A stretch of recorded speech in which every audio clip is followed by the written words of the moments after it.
তো সবার শ্রীচরণে আমি আমার বিনম্র প্রণাম নিবেদন করছি। তো আমি আমার পরমার্থ গুরুদেব এবং শিক্ষাগুরু তাদের শ্রীচরণ স্মরণ করছি। হরে কৃষ্ণ। তো আসলে আ এই শ্রী উপদেশামৃত শিল রূপ গোস্বামী পাঠকৃত। আ তো এই গ্রন্থের উপরে কিছু বলার আসলে ওরকম কোনো দক্ষতা, যোগ্যতা কোনটি আমার নেই।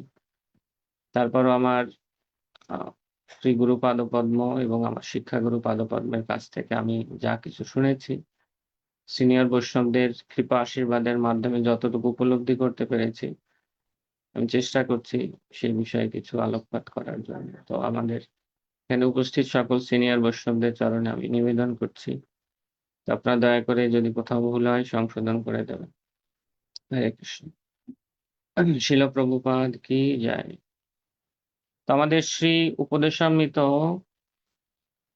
শ্লোক শিল রূপ গোস্বামী পাদ তিনি আমাদের জন্য প্রণয়ন করেছেন। শিল প্রভুপাদ তার গ্রন্থে উল্লেখ করেছেন, যেমন শ্রী চৈতন্য মহাপ্রভু আমাদের জন্য ৮টি শ্লোক রচনা করেছেন, আমাদেরকে প্রদান করেছেন। ঠিক তেমনি ভাবে শিল রূপ গোস্বামী পাদ যারা সাধন ভক্তি মার্গে আগ্রহী তাদের জন্য তিনি এই উপদেশামৃত গ্রন্থখানি তিনি প্রণয়ন করেছেন।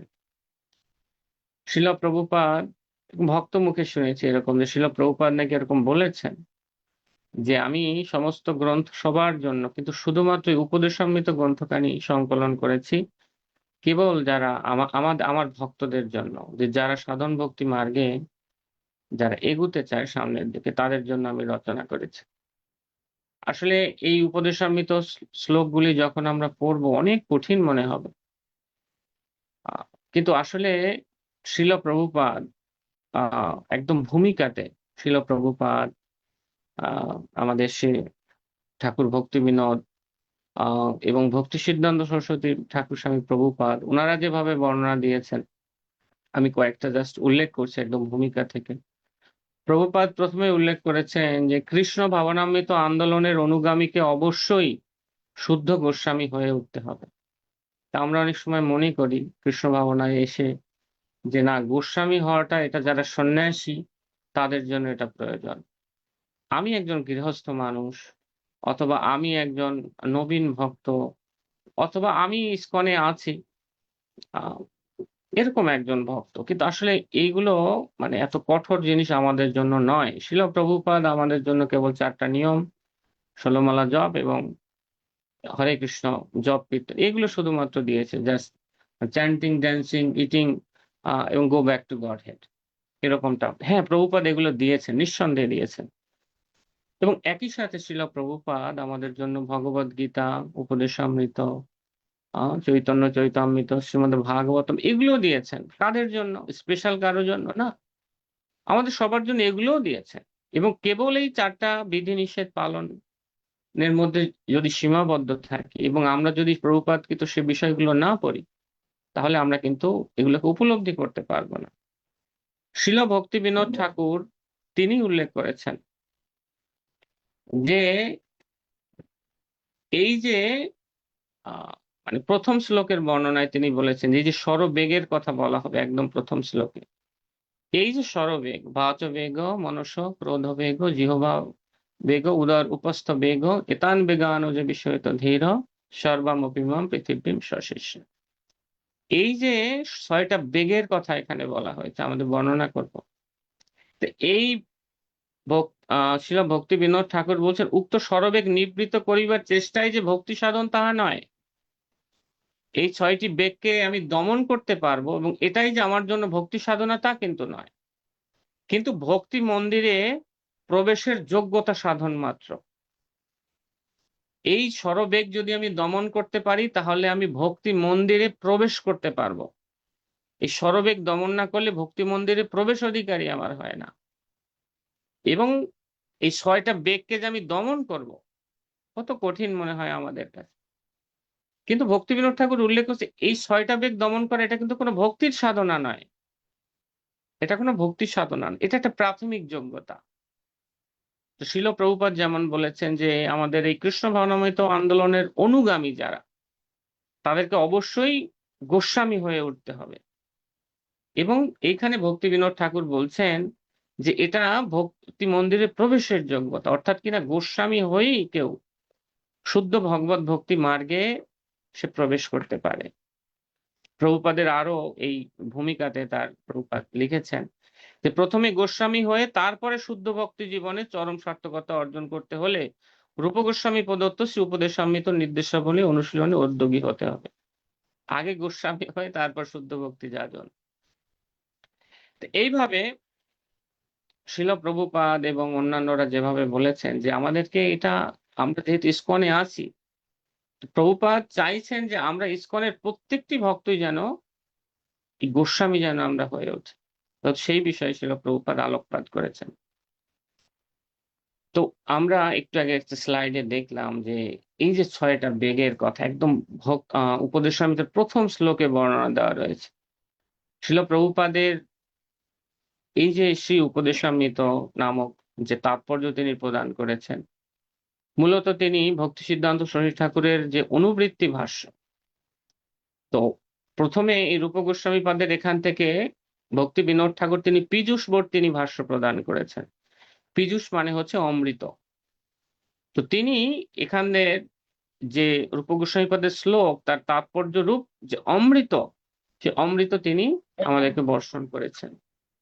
আর তারই পুত্র এবং এক কথায় বলা যায় যে শিক্ষা শিষ্য ভক্তি সিদ্ধান্ত সরস্বতী গোস্বামী ঠাকুর স্বামী প্রভুপাদ, তিনি দিয়েছেন অনুবৃত্তি ভাষ্য।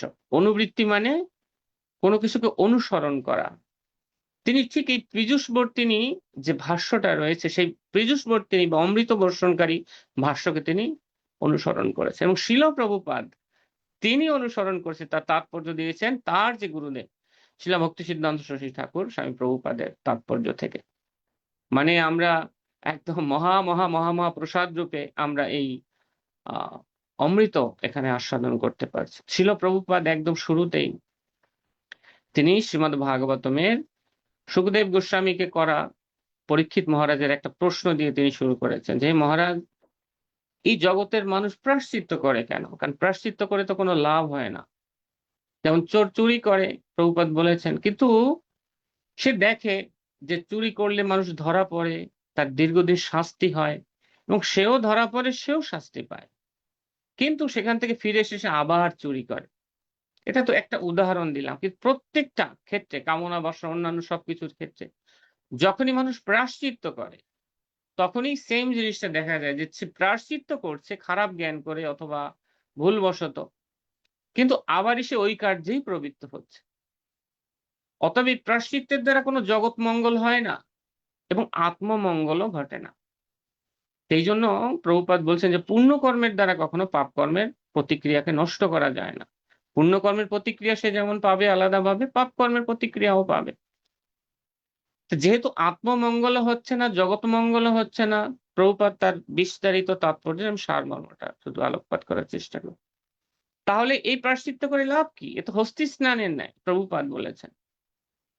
তো সেক্ষেত্রে শিল প্রভুপাদ বলেছেন যে আমাদের এখানে সুখদেব গোস্বামীর উদাহরণ, সুখদেব গোস্বামী বলছে যে একমাত্র এই প্রায়শ্চিত্ত করে কোনো লাভ নেই। মূলত যেটা আমাদের করতে হবে যে মন এবং ইন্দ্রিয়াদি সংযম করে পারমার্থিক জীবনে অগ্রসর হতে হবে। এবং এই মন এবং ইন্দ্রিয়াদি সংযমের জন্য প্রভুপাদ এই লাইন থেকে তিনি মূলত হচ্ছে এই উপদেশামৃত শ্লোকে তিনি প্রবেশ করেছেন প্রথম শ্লোকে, যে যদি মানুষের মন এবং ইন্দ্রিয়াদি সংযম না হয়, বাহ্যিকভাবে কেবল প্রায়শ্চিত্ত আচরণের দ্বারা সে এই কোনো কিছুর কোনো ফল পেতে পারে না। অতএব মূলত আমাদের প্রয়োজন হচ্ছে আমাদের প্রায়শ্চিত্তর চেয়ে হচ্ছে আমাদের মন এবং ইন্দ্রিয়াদি সংযম করা। এক্ষেত্রে শিলা ভক্তি সিদ্ধান্ত সরস্বতী ঠাকুর তিনি উল্লেখ করেছেন যে আমাদের এই ভক্তি সাধনে আমরা যদি এই স্বরবেগকে দমন না করি, তাহলে আমরা মূলত ভগবত ভক্তি মার্গের সামনের দিকে আমরা অগ্রসর হতে পারবো না। অতএব একমাত্র শ্রেয় হচ্ছে এই স্বরবেগকে দমন করা। এর মাধ্যমেই আমাদের আত্মমঙ্গল এবং জগৎ মঙ্গল এটা হতে পারে। তো শিল প্রভুপাদ এইভাবে তিনি বর্ণনা করেছেন। এবং ভক্তি বিনোদ ঠাকুর তার পীযূষবর্তিনী যে ভাষ্য, সেখানে তিনি এই উপদেশামৃতের শ্লোক শুরু করেছেন এটা বলে যে আহ, যে আহ, একটা হচ্ছে আহ ভক্তির অনুকূল বিষয়গুলো গ্রহণ করা আর হচ্ছে প্রতিকূল্যস্য বর্জন। ভক্তি অনুকূল গ্রহণ করা, ভক্তি প্রতিকূল বর্জন করা। কিন্তু ভক্তি বিনোদ ঠাকুর এই কথা বলতে গিয়ে তিনি বলেছেন যে ভক্তি অনুকূল জিনিস আমাদের জীবনে গ্রহণ করা এবং ভক্তি প্রতিকূল জিনিস বর্জন করা এটা সাক্ষাৎ ভক্তি নয়, এটা সাক্ষাৎ ভক্তির অঙ্গ নয়। যে আমি ভক্তি জীবনে অনুকূল জিনিস গ্রহণ, তাহলে এটা কি? এটা হচ্ছে শরণাগতি লক্ষণ, যে ভক্তি অনুকূল জিনিস গ্রহণ করব আমার জীবনে এবং ভক্তি প্রতিকূল জিনিস আমি বর্জন করব। তো এইখানে মূলত অনুকূল জিনিস গ্রহণ এই শ্লোকে বর্ণনা করা হচ্ছে, ভক্তি প্রতিকূল কি এটা আমি বর্জন করব কোথা থেকে। এই প্রতিকূল জিনিসের বর্ণনা করতে গিয়ে ভক্তি বিনোদ ঠাকুর তিনি মূলত আমাদের এইখানে তিনি বর্ণনা দিয়েছেন যে এই স্বরবেগ দমনের কথা, যে এই স্বরবেগ দমনের মাধ্যমে মূলত আমরা এই ভক্তি প্রতিকূল জিনিস বর্জন এটা আমরা করতে পারি। তো আবার আমরা একটু আগে যেটা শুনলাম যে এই স্বরবেগ দমনটাই কিন্তু সরাসরি ভক্তি কার্য না। তাহলে আমাদের ভক্তি কার্য কি? ভক্তি বিনোদ ঠাকুর তিনি উল্লেখ করেছেন যে আমাদের ভক্তিমূলক কার্য হচ্ছে কৃষ্ণ নাম ও রূপচরিতা আদি শ্রবণ কীর্তন ও অনুস্মরণী হচ্ছে সাক্ষাৎ ভক্তি। তো এইখানে এই স্বরবেগের বর্ণনা দিতে গিয়ে একদম সর্বপ্রথম ভক্তি বিনোদ ঠাকুর তিনি বর্ণনা দিচ্ছেন যে স্বরবেগের যে প্রথম বেগ অর্থাৎ কিনা বাচবেগ। ভক্তি সিদ্ধান্ত সরস্বতী ঠাকুর তিনি এই স্বরবেগকে তিনটি ভাগে ভাগ করেছেন। একটা হচ্ছে বাক্যের বেগ, একটা হচ্ছে মনের বেগ, মনের বেগের মধ্যে আবার ক্রোধ সেটাও যুক্ত হয়েছে, ক্রোধের বেগটি, এবং আর একটা হচ্ছে শরীর বৃত্তীয়, যেমন জীব জিহ্বা উদর এবং উপস্থ বেগ। তো প্রথমে হচ্ছে আমাদের বাক্যের বেগ। তা বাক্যের বেগ সম্বন্ধে শ্রীল ভক্তি বিনোদ ঠাকুর তিনি উল্লেখ করেছেন যে বাক্যের বেগ মূলত হচ্ছে আমাদের হৃদয় অভ্যন্তরস্থ যে কাম ক্রোধ লোভ মোহ মদ মাৎসর্য, এই সমস্ত উৎপাত যখন মনের মধ্যে বারবার খোঁচাতে থাকে তখন মূলত সেইগুলোই আমাদের বাক্যের বেগ রূপে বাহ্যে প্রকাশ পায়, বাক্যের বেগ রূপে। এবং আমরা দেখি যে বাচবেগটা কতটা ভয়ঙ্কর। শ্রীল প্রভুপাদ তার বর্ণনা করতে গিয়ে আমরা একসাথে তিনটা তাৎপর্যই একত্রে কিছু মিল জিল করে আমরা প্রকাশ করার চেষ্টা করব। শ্রীল প্রভুপাদ এক্ষেত্রে উদাহরণ দিয়েছেন যে আমাদের জিহ্বাটা হচ্ছে ভেকের মতো। ভেক মানে হচ্ছে ব্যাং। তো ব্যাং যখন বর্ষাকালে ডাকে সে খুব আনন্দে ডাকে, তার হিতাহিত জ্ঞান থাকে না, কিন্তু মূলত তার এই ডাক তার মৃত্যুরূপী সর্পকে তার দিকে আগমন করায় এবং সে সর্পের হাতে নিহত হয়। তেমনি ভাবে সারা জগতের মানুষ কথা বলছে, বিভিন্ন বিষয়ে তারা কথা বলছে, এবং এইভাবে কথার দ্বারা তারা কালরূপী সর্পের আহ আঘাতে তাদের এই যে প্রাণবায়ু এটা দিন দিন দিন দিন কিন্তু শুষে নিচ্ছে। যে কারণে এই জগতে আমরা মনুষ্য দেহ পেয়েছি সেটা হচ্ছে কৃষ্ণ ভজন করার জন্য। কৃষ্ণ ভজিবার তরে সংসারেতে আইনু মিছে মায়ায় বদ্ধ হয়ে বৃক্ষ সম হইল। সে কৃষ্ণ ভজন বাদ দিয়ে জীব দুনিয়ার আজে বাজে কথা এটা তারা প্রকাশ করতে থাকে। তো ভক্তি বিনোদ ঠাকুর এইভাবে বললেও ভক্তি সিদ্ধান্ত ঠাকুর এবং শ্রীল প্রভুপাদ একই রকম বর্ণনা দিয়েছেন। সেটা হচ্ছে কর্মী জ্ঞানী এবং হচ্ছে যারা কর্মকাণ্ডীয় তাদের বিষয়ে বর্ণনা দেওয়া হচ্ছে না, কর্মী জ্ঞানী এদের বিষয়ে বর্ণনা দিয়েছেন। তো এই জগতে যারা হচ্ছে মায়াবাদী, তো মায়াবাদীরা সবসময়ের জন্য নেতি নেতি, এটা নয় এটা নয় এটা নয়, তারা বলে যে যা ব্রহ্মসত্য জগৎ মিথ্যা। এইভাবে তারা সবকিছুতে একটা শরীরবৃত্তীয় একটা বর্ণনা দেওয়ার জন্য সবসময় যুক্তি খোঁজে। এবং ভক্তি সিদ্ধান্ত সরস্বতী ঠাকুর যেহেতু তার সময় এই মায়াবাদ দর্শনের প্রভাবটা বেশি ছিল এবং তার জীবনের অন্যতম একটা লক্ষ্য ছিল এই মায়াবাদ দর্শনকে পদাঘাত করা, এবং শ্রীল প্রভুপাদের এটা একটা উদ্দেশ্য ছিল। যার কারণে প্রভুপাদ এবং ভক্তি সিদ্ধান্ত সরস্বতী ঠাকুর দুজনেরই প্রণাম মন্ত্রে দেখা যায় যে নির্বিশেষবাদী নির্বিশেষ শূন্যবাদী, এবং অনুরূপ ভাবে ভক্তি সিদ্ধান্ত সরস্বতী ঠাকুরের ক্ষেত্রেও দেখা যায়। তো তারা এইভাবে বর্ণনা দিয়েছেন। তো দেখা যায় যে যারা এইভাবে নির্বিশেষবাদী তারা শরীরবৃত্তীয় যুক্তি খুঁজতে গিয়ে তারা এই যে তাদের যে প্রচেষ্টা এটা বাক্য বেগ রূপে পরিগণিত হয়। আর কর্মীগণ তাদের এই কর্মচেষ্টারূপ, তারা বিশেষ করে শিলা প্রভুপাদ বলেছেন তারা বিভিন্ন পুঁজিবাদী সমাজে সমাজতন্ত্র হবে না পুঁজিবাদ হবে না কি হবে, এবং তারা সবসময়ের জন্য কি করে তাদের এই সম্পদাদিকে বৃদ্ধি করবে, তারা জগৎটাকে ভোগ করবে, এই সমস্ত বাক্য বেগ তারা সবসময়ের জন্য প্রকাশ করতে থাকে। এইভাবে তারা তাদের বৃথা সময়কে নষ্ট করে।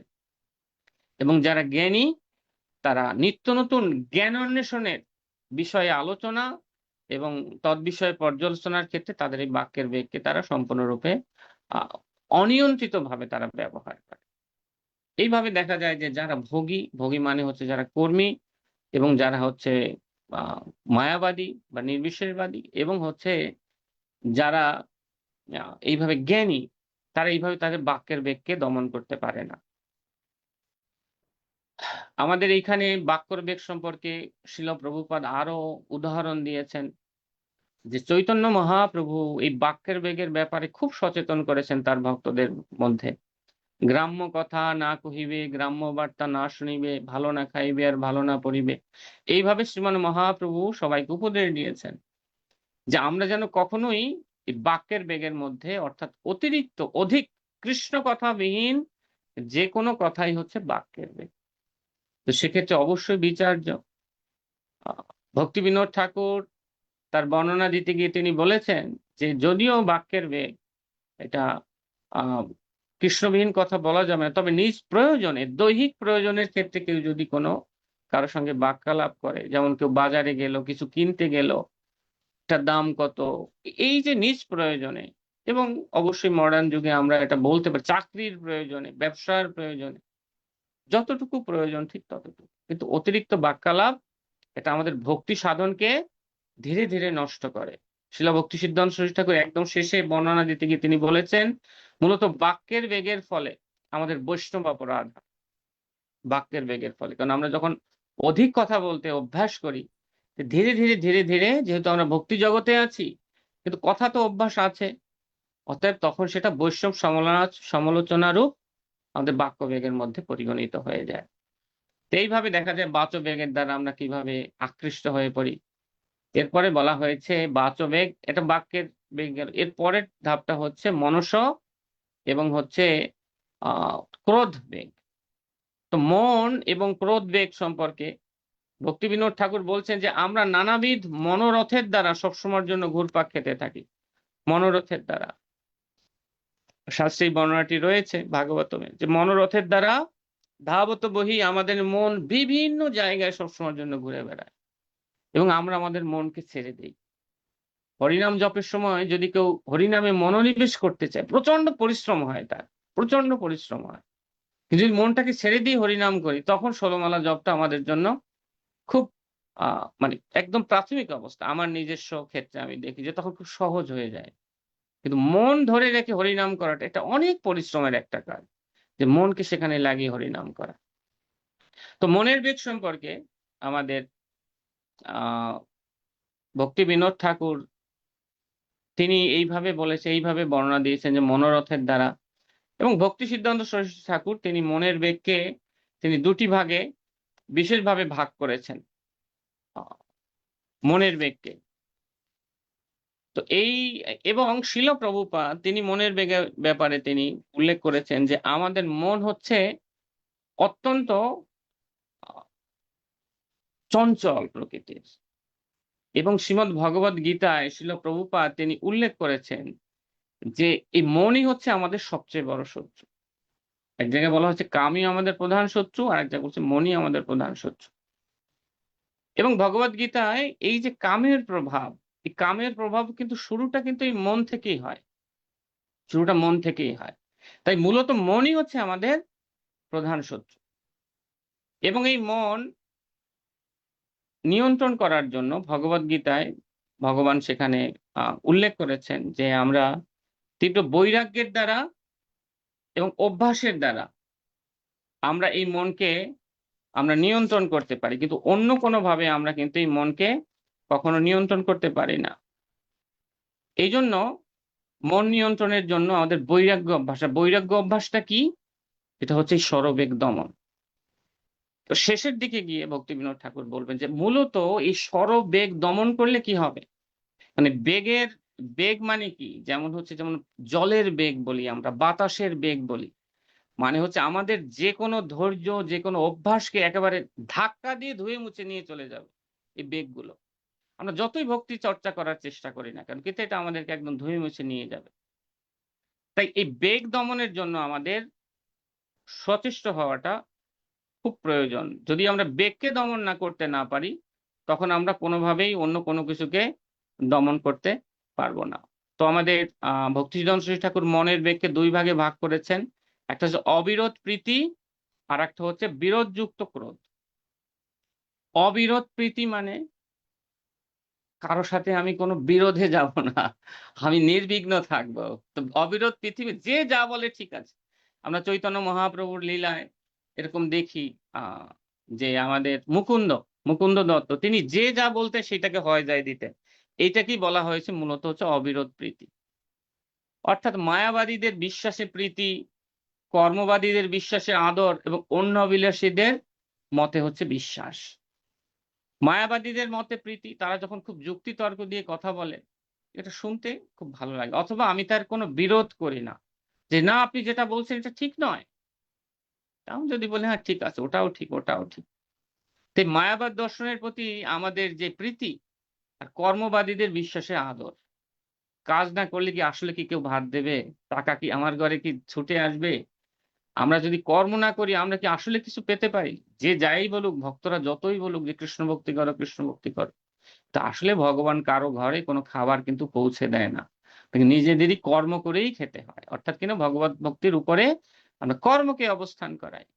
এবং এরকম রয়েছে, আমরা যখন ভক্তি জীবনে প্রবেশ করি, আমরা এই দুইয়ের একটা সংঘর্ষের মধ্যে পড়ি। আমাদের কাছে কখনো কখনো মনে হয় না কর্মটাই হচ্ছে এক ধরনের ধর্ম, এবং পাশাপাশি আমাকে কৃষ্ণ ভক্তিও যাজন করতে হবে। তো এইটাকে বলা হয়েছে যে হচ্ছে কর্মীদের এই অবস্থানের প্রতি, যে কর্মীরা যেভাবে বলছে তাদের এই বিশ্বাসে আদর করা। সত্যিকার অর্থে ভক্তি জীবনে উন্নয়নের ক্ষেত্রে আমরা অনেক সময় কিন্তু কর্মীদেরকে আদর করে থাকি। তারা যেটা বলে, তারা যেটা করে, তাদেরকে অ্যাপ্রিশিয়েট করি। তো শ্রীপাদ মণিগোপাল প্রভু উনি বলেন যে আমরা প্রায়শই জড়জাগতিক বিষয়কে খুব অ্যাপ্রিশিয়েট করি। তো যদি এটা প্রচারের প্রয়োজন হয়, তো সে ঠিক আছে, যে না কাউকে একটু উৎসাহ দিয়ে আমি ধীরে ধীরে ভক্তি জীবনে নিয়ে আসলাম, কারণ সবাই চায় একটু মূল্যায়ন পেতে। কিন্তু যদি আমি হৃদয় থেকে কাউকে অ্যাপ্রিশিয়েট করি, যে একজন শুদ্ধ ভক্তি যাজন করছে, তার থেকে একজন খুব হায়ার ক্লাস অফিসার, খুব ভালো একজন অত্যন্ত ধনী একজন ব্যক্তি, অন্যান্য কোনো কিছু। আমাদের গত ক্লাসে প্রভু বলছিলেন আমাদের এই হৃৎকণ রসায়নে, যে আসলে আমরা এরকম ভাবে অনেককে প্রচার করতে করতে তার একসময় ভক্ত হয়ে যায়। এটা ঠিক আছে যে প্রিচিং পারপাস, কাউকে আমি মোটিভেট করার জন্য তার একটু প্রশংসা করলাম জাগতিক জীবনে, যাতে করে সে আমার প্রতি আকৃষ্ট হয়, এবং আমার প্রতি আকৃষ্ট হয়ে ধীরে ধীরে ভক্তি জীবনকে গ্রহণ করে, বা ভগবানের প্রতি আকৃষ্ট হয়ে যদি ভক্তি জীবনকে গ্রহণ করে। যদি মেন্টালি আমি তাকে কোনো কিছু অ্যাপ্রিশিয়েট করি, যে খুব হায়ার এডুকেটেড, হ্যাঁ ঠিক আছে, এটা দরকার আছে, প্রয়োজন আছে, মন থেকে অ্যাপ্রিশিয়েট করা জাগতিক বিষয়গুলো, তখন এটা মূলত হচ্ছে এই অবিরোধ প্রীতির মধ্যে চলে যাবে। এটা মনের বেগের মধ্যে চলে যাবে। অর্থাৎ মানসিকভাবে আমি ভগবত ভক্তির থেকেও এই বিষয়গুলোকে খুব বেশি আমি গুরুত্ব দিয়ে থাকি। এবং অন্য অভিলাষীদের মতে বিশ্বাস, যেমন আমরা কখনো কখনো কৃষ্ণ অভিলাষ না করে অন্য অভিলাষ করি, এবং আমরা কখনো কখনো সেই বিষয়গুলোকে অ্যাপ্রিশিয়েট করি। তো অন্য অভিলাষ যেমন আমরা কখনো কখনো জাগতিক কোনো বস্তু পাওয়ার জন্য কৃষ্ণ ব্যতি রেখে কখনো কোনো বিশেষ আংটি, বিশেষ কোনো যজ্ঞ, বিশেষ কোনো দেবতার আশ্রয় নেওয়া, বিশেষ কোনো কবিরাজের আশ্রয় নেওয়া, ভগবত ভক্তির পাশাপাশি আমরা এইগুলোকে আমরা অ্যাপ্রিশিয়েট করছি। তো মূলত হচ্ছে যখন কৃষ্ণেও অভিলাষ না থাকে, যখন অন্য অভিলাষ আসে আমাদের হৃদয়ের মধ্যে, তখন কিন্তু আমরা সেগুলোকে অ্যাপ্রিশিয়েট করতে থাকি। তো এইভাবে ভক্তি সিদ্ধান্ত সরস্বতী ঠাকুর বলেছেন যে এই অবিরোধ প্রীতি যদি সব জায়গায় আমরা রাখি, যে কোনো জায়গায় আমাদের যা কিছু করে সবই ঠিক আছে, তখন কিন্তু মুকুন্দ দত্তের মতো অবস্থা হবে। তো ফাইনালি মুকুন্দ দত্তের যেটা হচ্ছে, এরকম যদি অবস্থা হয় তো আমরা ধন্য হয়ে যাব। কিন্তু মূলত মুকুন্দ দত্তের প্রতি চৈতন্য মহাপ্রভুর শিক্ষা ছিল যে এই ধরনের অবিরোধ প্রীতি যেন আমরা না করি। মায়াবাদীরা তারা শ্রী বিগ্রহকে স্বীকার করে না, ভগবানের বিগ্রহের প্রতি তারা অপরাধ করে। বিষয়ীরা তারা ভগবানকে অবজ্ঞা করে, তারা অপরাধ করে। এইভাবে যারা ভক্তি মুক্তিকামী তারা বিভিন্ন ভাবে ভগবত চরণে অপরাধ, এবং সেগুলোকে যে আমরা এইভাবে মেন্টালি কখনো এপ্রিসিয়েট করবো। আর বিরোধযুক্ত ক্রোধ বলতে যেখানে বোঝানো হয়েছে যে যখন আমরা অন্য অভিলাষীদের কেউ যদি অন্য অভিলাষী থাকে এবং আমিও যদি অন্য অভিলাষী থাকি, অন্য অভিলাষ যখন পূরণ হচ্ছে না, ভক্তি জীবনে থাকলেও সাথে সাথে ক্রোধ চলে আসছে। তখন কোনো ভগবানকে অভিযোগ করছে, আপনি কেন এটা করলেন, আপনি কেন আমি তো হরিনাম করি, অন্যরা তো কিছু করে না, আমার জীবনে আমি কেন প্রাপ্ত হচ্ছি না। এটা হচ্ছে বিরোধযুক্ত ক্রোধ। অর্থাৎ যখনই অবিরোধে যখন বিরোধ তৈরি হয় তখন মানসিকভাবে আমরা ক্রোধান্বিত হয়ে যাই। কর্মীরা এত কাজ করার পরেও দেখা যায় জীবনে তারা একটা সময় ব্যর্থ হয়, তখন তারা ক্রোধিত হয়ে যায়, কেন আমার জীবনে এরকম হলো, কেন এরকমটা হলো, আমি তো কর্ম করেছি, আমি তো বসে থাকিনি, কিন্তু কেন আমার লাইফে কোনো সুখ নেই, এটা নেই ওটা নেই। এইভাবে তারা বিরোধযুক্ত ক্রোধ প্রকাশ করে থাকে। এবং যারা জ্ঞানী ব্যক্তি অথবা যারা নির্বিশেষবাদী, তারা অনেক সময় মুক্তি অন্বেষণের জন্য নির্বিশেষবাদকে আশ্রয় করে।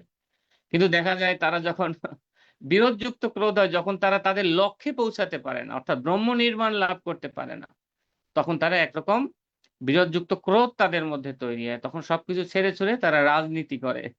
আমরা অনেক সময় দেখি যে আমাদের অনেক সময় গেরুয়া বসনধারী বিভিন্ন সন্ন্যাসী এটা সেটা সমাজসেবা বিভিন্ন কিছু নিয়ে তারা ব্যস্ত থাকে। কেন? এই যে বিরোধযুক্ত ক্রোধের ফলে। তো আমাদের ভক্তি সিদ্ধান্ত ঠাকুর, শিল প্রভুপাদ সবাই বলেছেন কেবল কৃষ্ণ চিন্তার দ্বারা, কেবল কৃষ্ণ চিন্তার দ্বারা, কেবল হরিনাম চিন্তার দ্বারা, সবাই মনঃ কৃষ্ণ পদারবিন্দয়, আমাদের মনকে ভগবানের চরণারবিন্দের সেবায় যদি আমি লাগাতে পারি, তখন এই মন তখন আর অন্যদিকে যাওয়ার কিন্তু সুযোগ নেই। কিন্তু যখনই আমার মনকে আমি আলস্য প্রদান করব, 24 ঘন্টা 23 ঘন্টা আমি তো ঘুমাই, আচ্ছা যাক এভাবেই বলি, 23 ঘন্টা আমরা কৃষ্ণ সেবা করলাম, কিন্তু হঠাৎ গাটা এলিয়ে দিয়ে আমি 1 ঘন্টা মোবাইল দেখলাম। রেস্ট নিলে তো ভালো, মোবাইল দেখলাম। মোবাইলের মধ্যে এমন কিছু দৃশ্যপট ওই আধা ঘন্টা 1 ঘন্টার মধ্যে আমি দেখতে পারি যে আমাকে প্রচন্ড ভাবে বিষয়ে আসক্ত করতে পারে, প্রচন্ড ভাবে বিপরীত লিঙ্গকে আকৃষ্ট করতে পারে, সমগ্র ভক্তি জীবনটাই কিন্তু আমার শেষ হয়ে যেতে পারে। তো এ বিষয়ে একদম শেষে আমরা শিল প্রভুপাদ এই তাৎপর্যের শেষে যে একটা শ্লোক বলেছে সেটা আমরা বলবো। এটা গেল হচ্ছে মনের বেগ। এরপরে তো মনের বেগের মধ্যে কয়টা গেল? বাক্যের বেগ একটা, মনের বেগের মধ্যে হচ্ছে দুইটা, এটা হচ্ছে মনস্য বেগ আর হচ্ছে ক্রোধ বেগ। ক্রোধ বেগ একদম সহজ কথায় যদি আমরা বলতে চাই, জড়জাগতিক কোনো বস্তু লাভের আশা আমাদের হৃদয়ে রয়েছে, সেই আশা যখনই পূরণ হবে না, জাগতিক আশা, তখনই ক্রোধ হবে। শিল প্রভুপাদ ক্রোধের সমাধান দিয়েছেন এইভাবে যে আমরা ক্রোধকে নিবৃত করতে পূর্ণরূপে পারবো না, তবে যথোপযুক্ত ব্যবহার আমাদের করতে হবে। শিল প্রভুপাদ তার তাৎপর্য বলে কিভাবে আমরা ব্যবহার করতে পারি না, আমাদের এই ক্রোধকে আমরা ভক্তি বিদ্বেষী যারা, সেই ভক্তি বিদ্বেষীদের প্রতি আমরা এটা প্রয়োগ করতে পারি। এবং যেমন হনুমানের উদাহরণ দিয়েছেন যে তিনি রাবণের লঙ্কাকে পুড়িয়ে ছারখার করে দিয়েছিলেন এবং এই ক্রোধই তার ভক্তিতে পর্যবসিত হয়েছিল। এখানে অর্জুন মহাশয়ের কথা বলা হয়েছে যে অর্জুন মহাশয় তিনি তার এই ক্রোধাগ্নিকে প্রজ্বলিত করে তিনি কৃষ্ণ সেবা করেছিলেন। কিন্তু শিল ভক্তি সিদ্ধান্ত সরস্বতী ঠাকুর তিনি বলেছেন যে দেখুন, এই ক্রোধ আপনি ভগবান এবং ভক্তদের রক্ষার্থে তাদের জন্য ব্যবহার করতে পারবেন, কিন্তু নিজের জন্য এটা আপনি ব্যবহার করতে পারবেন না। চৈতন্য মহাপ্রভুর তিনাদপি শুনিছেন তররিব সহিষ্ণু না অমানিনা মানদেন কীর্তনীয় সদা। এই শ্লোক বিষয়ে পূর্বের ক্লাসে আমরা আলোচনা করেছি। এখানে বলেছে অমানিনা মানদেন, জগতের সবাই মান পাবে, আমি পাবো না। তো ব্যক্তির বিষয়ে সহ্য করার কথা শাস্ত্রে উল্লেখ করা হয়েছে ব্যক্তির, কিন্তু যদি এটা আমার কোনো ভক্তের ক্ষেত্রে হয়, ভগবানের ক্ষেত্রে হয়, সেক্ষেত্রে অবশ্যই আমার ক্রোধ প্রকাশ করতে হবে। ব্যক্তির ক্ষেত্রে কখনো ক্রোধ প্রকাশের অধিকার নেই আমার। ভক্তি সিদ্ধান্ত শরীর ঠাকুর সম্ভবত আমি কোন একজন ভক্তের মুখে শুনেছি, তিনি এরকমটা বলেছেন যে আসলে কলিযুগে আমরা মানে ব্যক্তিগত ক্ষেত্রে, কলিযুগে কি ব্যক্তিগত ক্ষেত্রে আমরা কারো প্রতি ক্রোধ প্রকাশের কোনো অধিকার এটা আমাদের নাই।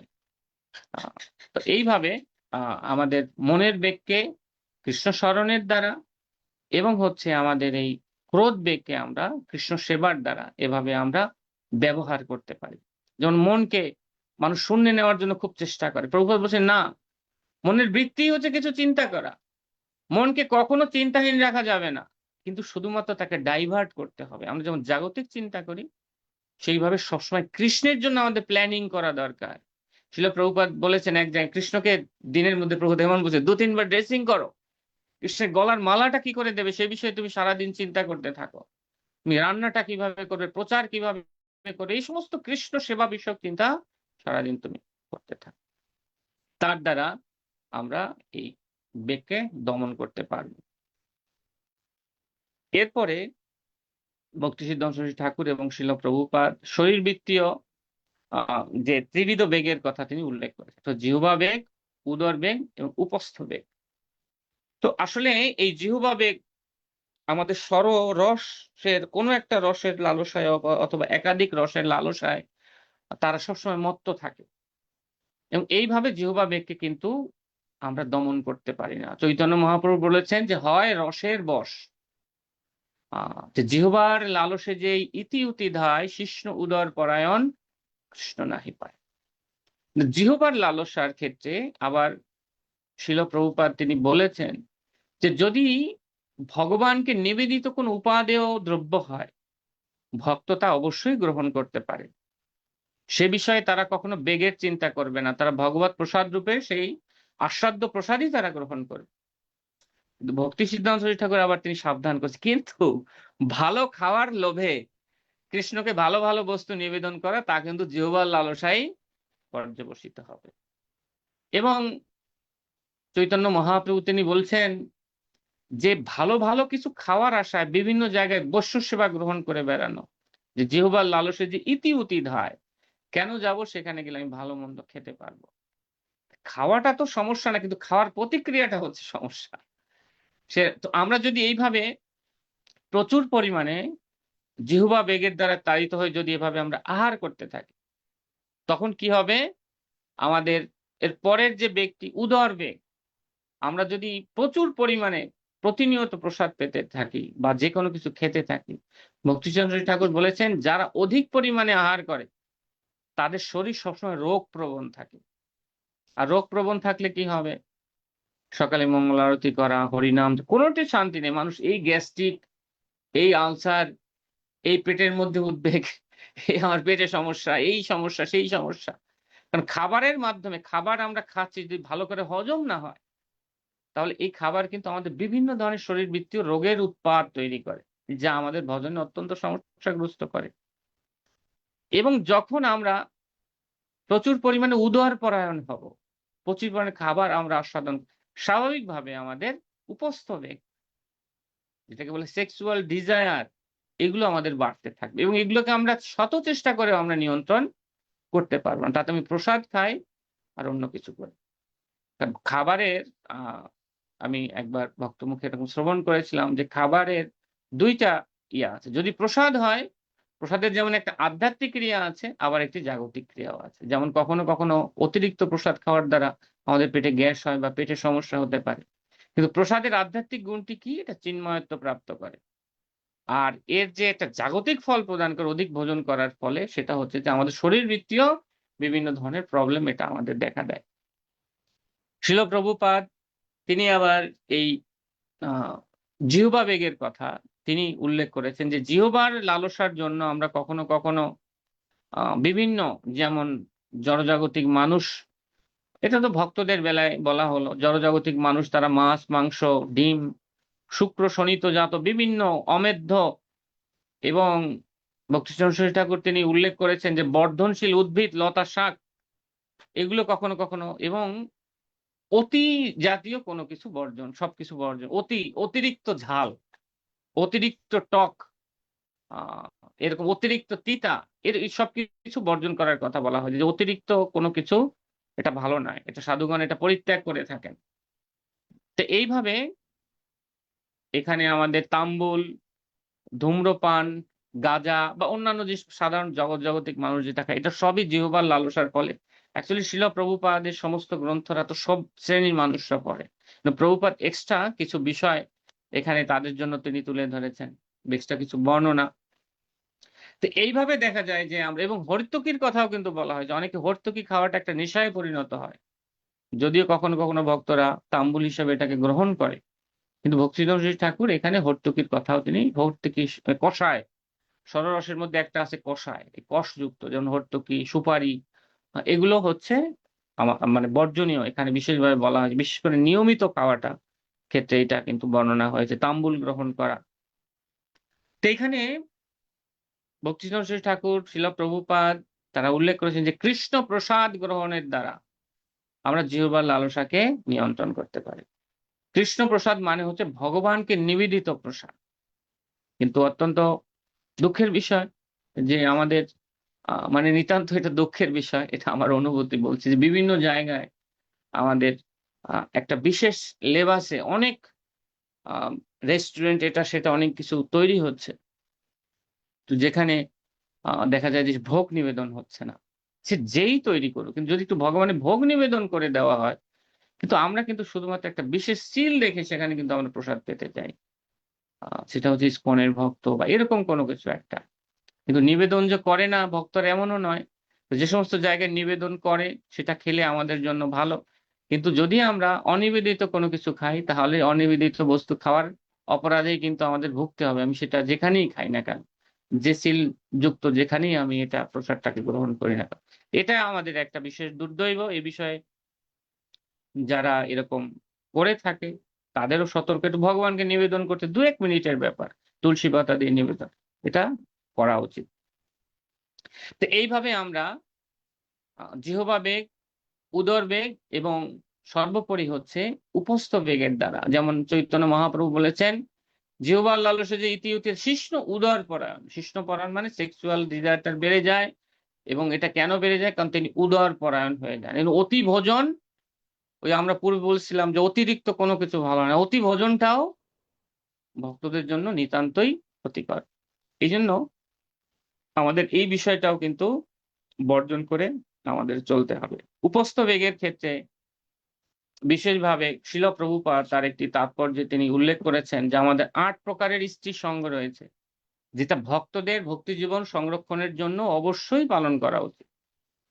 সে 8 প্রকার স্ত্রী সঙ্গের কথা বলতে গিয়ে শিল প্রভুপাদ বলেছেন, প্রথম হচ্ছে স্মরণ, অর্থাৎ কিনা চুপচাপ এক জায়গায় বসে অথবা মোবাইল দেখে বা বিভিন্ন ভাবে বিপরীত লিঙ্গ সম্বন্ধে চিন্তা ভাবনা করা, তাদের সম্পর্কে চিন্তা ভাবনা করা, তাদের সম্পর্কিত কোনো ভিডিও, ছবি ইত্যাদি ইত্যাদি দেখা। যদিও এটা সরাসরি স্ত্রী সঙ্গ নয়, কিন্তু এটাও কিন্তু একটা স্ত্রী সঙ্গের মধ্যেই পরিগণিত হবে। কীর্তন করা, প্রভুপাদ বলছেন স্ত্রীলোককে দেখে তার প্রশংসা করা, বাহ মাতাজি আজকে আপনার তো খুব সুন্দর লাগছে, আপনার শাড়িটা সুন্দর হয়েছে, অমুক সুন্দর হয়েছে, তমুক সুন্দর হয়েছে। তো এইভাবে এটা যদিও কখনো কখনো ভদ্রতার একটা কালচার, কিন্তু তারপরও শিল প্রভুপাদ এটা ভক্তদের জন্য অনুমোদন তিনি দেননি। এই ধরনের কীর্তন করা স্ত্রীলোকের সৌন্দর্য বা অন্যান্য কোনো কিছু নিয়ে, সেটাও হচ্ছে আমাদের স্ত্রী সঙ্গের মধ্যেই পরিগণিত হবে, অর্থাৎ কিনা তাদের বিষয়ে কীর্তন করা। কেলি, পরেরটা বলা হয়েছে কেলি। কেলি মানে নারীর সঙ্গে হাস্যরস করা। বিপরীত লিঙ্গ ব্যক্তিদের সঙ্গে ভক্তি জীবনের উন্নয়নের জন্য এই বিষয়ে সমগ্র আচার্যরা একমত, যতটুকু না করলেই নয়, ভগবত ভক্তি সেবার জন্য যতটুকু প্রয়োজন ঠিক ততটুকু, এর বাইরে কোনোভাবেই তাদের সঙ্গে যেন কোনো হাস্যরস অন্যান্য ইত্যাদি যেন না করা হয়। যদি এটা করে তাহলে সেটাও স্ত্রী সঙ্গের মধ্যেই পরিগণিত হবে। কৃষ্ণবিহীন তাদের সঙ্গে বিভিন্ন বিষয় নিয়ে হাস্যরস করা। গুহ্য ভাষণ, নিভৃতে কথা বলা, প্রচারের ক্ষেত্র হোক অন্য কোনো ক্ষেত্র হোক, কখনোই বিপরীত লিঙ্গের কারোর সঙ্গে নিভৃতে কথা বলা উচিত নয়।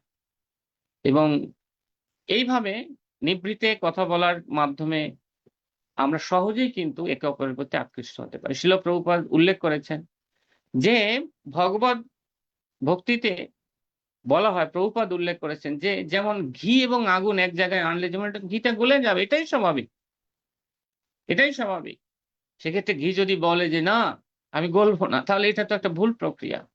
এই জন্য একাকী কখনো যেন হয় দুজন প্রভু, না হলে একাধিক স্ত্রীলোক, যে কোনো ভাবে একাধিক আমাদের সবসময়ের জন্য থাকা উচিত। এবং নিবৃত্তে কথা বলা, প্রভুপাদ এ সম্পর্কে চাণক্য পণ্ডিতের একটা বাক্য উল্লেখ করে তিনি বলেছেন, সেখানে চাণক্য পণ্ডিত বলেছেন এমনকি মানে এত দূর পর্যন্ত সেখানে বলা আছে, এমনকি নিজ কন্যার সঙ্গেও যেন, নিজ যুবতী কন্যার সঙ্গেও যেন তার পিতা একত্রে একাকী না থাকে। এবং আরো উল্লেখ করা হয়েছে যে এক আসনে যেন কোনো যুবক এবং তার মাতা যেন এক আসনে কখনো না বসে, মানে সর্বোচ্চটা দেখানো হয়েছে।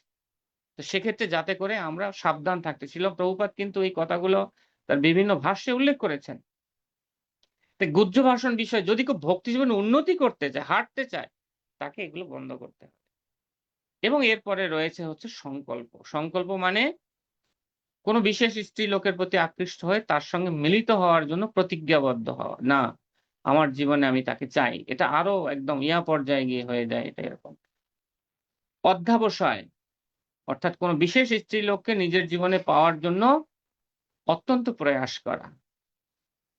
এবং পরের একদম সর্বশেষটা রয়েছে ক্রিয়া নিষ্পত্তি। ক্রিয়া নিষ্পত্তি পতন। পতন মানে হচ্ছে শারীরিকভাবে মিলিত হওয়া। তো আমরা এই এই 8 রকমের স্ত্রী সঙ্গ থেকে নিজেদেরকে নিবৃত্ত করতে হবে। এবং এটাও কিন্তু ঠিক উপস্থবেগ দমন যদি আমরা করতে চাই, উপস্থবেগটা এমন কিছু নয় যে আমরা জোর করে এটাকে দমন করতে পারি। অবশ্যই উপস্থবেগ দমন, অনেক সময় আমরা ভাবি আমার উপস্থবেগ কেন, আমি কামের দ্বারা আক্রান্ত। অনেক ভক্তরা প্রশ্ন করে কেন আমি কামের দ্বারা আক্রান্ত, কোনোভাবেই কেন আমি নিবৃত্ত করতে পারছি না। এর মূল কারণ হচ্ছে জিহ্বা।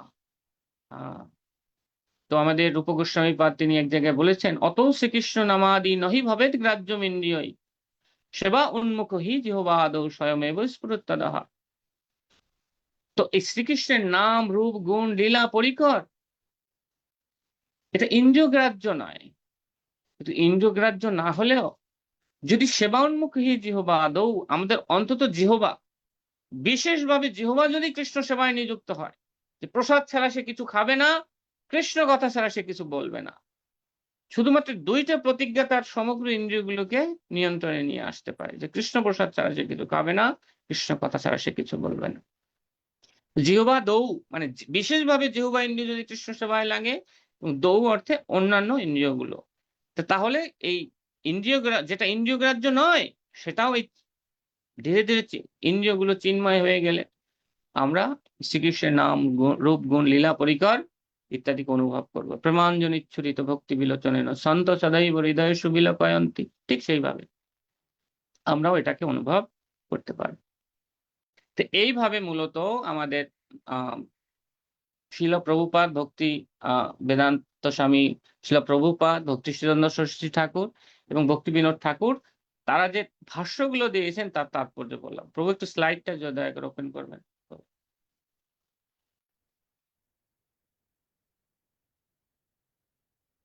তো আমাদের এই উপদেশামৃত বিষয়ে আমাদের ভক্তি বিনোদ ঠাকুর এবং ভক্তি সিদ্ধান্ত সরস্বতী ঠাকুর ওনারা কবিতা আকারে এই মূল শিক্ষাগুলো তারা রচনা করেছেন। তো সে বিষয়ে আমরা একটু কিছুটা পড়ার চেষ্টা করব। শিল ভক্তি বিনোদ ঠাকুর কৃত ভাষ্যটা আমরা কিছুটা আলোচনা করার চেষ্টা করব, তারপরে আমরা ভক্তি সিদ্ধান্ত ঠাকুরের কৃত কিছু ভাষ্য। এখানে ভক্তি বিনোদ ঠাকুরের কৃত ভাষায় বলা হয়েছে, গুরু কৃপা বলে লোভী সম্বন্ধ বিজ্ঞান কৃতিজীব হয়েন ভজনে যত্নবান। গুরু কৃপা লাভে কিন্তু সম্বন্ধ জ্ঞান হয়। এই শ্রীপাদ প্রভু একটু আগে, শ্রীপাদ কমলমুখ প্রভু একটু আগে তিনি যেটা বললেন যে সম্বন্ধ জ্ঞান সম্পর্কে, গুরু কৃপায়, গুরু কৃপাটা কি, গুরু কি করে কৃপা করেন, গুরু গুরু কৃপা করে বলবেন, এটাই গুরু কৃপা। তিনি কৃপা করে বলবেন, জ্ঞানাঞ্জন শলাকায়া চক্ষুরুন্মিলিতম, তিনি কৃপা করে বলবেন। তো সেই কৃপা মানে করে পাওয়া। তা আমি কি করে পাবো? না, আমি যদি সেটা পালন করি তাহলে গুরু কৃপা পাবো। গুরুদেব কৃপা করেন, কৃপা করেন, কৃপা বিন্দু দিয়া করবে দেশে তিনাপেক্ষা অতিহীন, কখনো হবে না, কোনোদিনও হবে না। কিন্তু কি করে হবে? গুরু কৃপা কি করে প্রাপ্ত হবে? না, গুরুদেব বলবেন আর আমি করে পাবো। কি করব? তার এই কথাটাকে আমি আমার জীবনে গ্রহণ করব। তো স্লাইডটা একটু দয়া করে দেবেন। তো এই জন্য ভক্তি বিনোদ ঠাকুর তিনি বলছেন, গুরু কৃপা বলে লোভী সম্বন্ধ বিজ্ঞান। কৃতিজীব, যারা ধন্য জীব, তারা এইভাবে ভজনে যত্নবান হবেন। সেই জীবে শ্রীরূপ গোস্বামী মহাদয় উপদেশামৃতে ধন্য করেন নিশ্চয়। গৃহী গৃহ ত্যাগী ভেদে দ্বিপ্রকার জনে, উপদেশ ভেদ বিচারিবে বিজ্ঞগণে। গৃহপতি এই সব উপদেশ হয়, গৃহত্যাগী প্রতি ইহা পরাকাষ্ঠাময়। এইখানে আমাদের ভক্তি বিনোদ ঠাকুর তিনি উল্লেখ করেছেন যে দেখুন, যে এই যে উপদেশামৃত শ্লোক বলা হচ্ছে মূলত গৃহীদের জন্য। তাহলে আমরা যারা ব্রহ্মচারী সন্ন্যাসী, আমরা কি এটা পালন করার দরকার নেই? ভক্তি বিনোদ ঠাকুর বলছেন তারা হচ্ছে পরাকাষ্ঠাময়, অর্থাৎ কিনা গৃহত্যাগের পূর্বেই তাদের এই উপদেশামৃত শ্লোক সিদ্ধ হয়েছে বলে তারা গৃহত্যাগ করেছে। অর্থাৎ গৃহত্যাগী বলতে এখানে বিশেষভাবে সন্ন্যাসী অথবা তারা যারা জেনে বুঝে গৃহত্যাগ করে তাদের কথা বলা হয়েছে, আমরা এটা বলতে পারি। পরাকাষ্ঠাময় মানে তারা গৃহস্থ জীবনে থেকে এই উপদেশামৃত শ্লোকের তাৎপর্য অনুধাবন করে নিজেদের জীবনে এর পূর্ণ প্রয়োগের দ্বারা তিনি বুঝতে পেরেছেন যে গৃহ সংসার আমার জন্য নয়, এটা ভোগের জন্য নয়। তাই তারা বনে গমন করেছেন বা মন্দির জীবন তারা বেছে নিয়েছে। এই জন্য বলা হয়েছে উপদেশামৃত শ্লোক গৃহীদের জন্য এই উপদেশ হয় এবং গৃহত্যাগী প্রতি ইহা পরাকাষ্ঠাময়। অর্থাৎ কিনা তারা এটা পূর্ণরূপে পালন করার পরই গৃহত্যাগের সিদ্ধান্ত নিতে পেরেছেন। বাক্যবেগ, মনোবেগ, ক্রোধবেগওয়ার বলা হয়েছে এখানে। জিহ্বা বেগ, উদর উপস্থ বেগোচার, এই 6 বেগ সহি কৃষ্ণ নামাশ্রয়ে জগতে শাসিতে পারে পরাজিয়া ভয়ে। কেবল শরণাগতি কৃষ্ণ ভক্তিময়, ভক্তি প্রতিকূল ত্যাগ তার অঙ্গ হয়। এই সমস্ত শরণাগতির যে ভক্তি প্রতিকূল ভাব বর্জন অঙ্গীকার, ভক্তি প্রতিকূল ভাব বর্জন অঙ্গীকার রূপে এই 6টা বেগকে আমরা এটা দমন করার চেষ্টা করি। আর ভক্তি সিদ্ধান্ত ঠাকুর তিনি বলেছেন, কৃষ্ণ ইতর কথা বাগ বেগ তার নাম। কৃষ্ণ ইতর মানে যে কথাটা কৃষ্ণ কথা নয়, কৃষ্ণ ইতর মানে হচ্ছে কৃষ্ণেতর, মানে যেটা কৃষ্ণ কথা নয়, জড় কথা, তার নাম হচ্ছে বাগ বেগ। কামের অতৃপ্তে ক্রোধ বেগ মনোধাম, এবং যখন কাম তৃপ্ত হয় না তখন আমাদের ক্রোধ আসে। আমরা পূর্বে পড়েছিলাম না যে ধ্যায়তে বিষণে পুংস সঙ্গস্তেষু উপজায়তে সংঘাত সংজায়তে কাম কামাৎ ক্রোধ অভিজায়তে ক্রোধাৎ ভবতি সম্মোহ সম্মোহত স্মৃতি বিভ্রমা স্মৃতি ভুংসাদ বুদ্ধিনাশ বুদ্ধিনাশ পুনঃসতি। তেমনি কামের উৎপত্তিস্থল কোনটা? যখন কাম পূর্ণ হয় না, তখন আমাদের ক্রোধ আসে। সেইটাই এখানে বলা হয়েছে। সুস্বাদু ভোজনশীল জিহ্বা বেগদাস, অতিরিক্ত ভোক্তা যেই উদরেতে আস। যোষিতের ভৃত্য স্ত্রৈণ কামেরও কিঙ্কর, উপস্থ বেগের বসে কন্দর্প তৎপর। যারা অতিরিক্ত ভোগ করে, সেটা প্রসাদ হোক বা অন্যান্য কোনো কিছু, সবসময় অতিরিক্ত, তো তাদের ক্ষেত্রে বলা হয়েছে যে মূলত তারা উদর বাসনা এবং উদর বেগের ক্ষেত্রে বলা হয়েছে যে একটু ক্ষুধা লাগলেই কিছু খাবে, কখনো ক্ষুধা লাগতে দেবে না, সবসময় পেটটাকে ভর্তি করে রাখতে হবে। তো এরা সাধারণত উদর পরায়ণ বলা হয় তাদেরকে। সবসময় চিন্তা করে কি খাবো কি খাবো, কি খাবো কি খাবো চিন্তা করতে করতে তাদের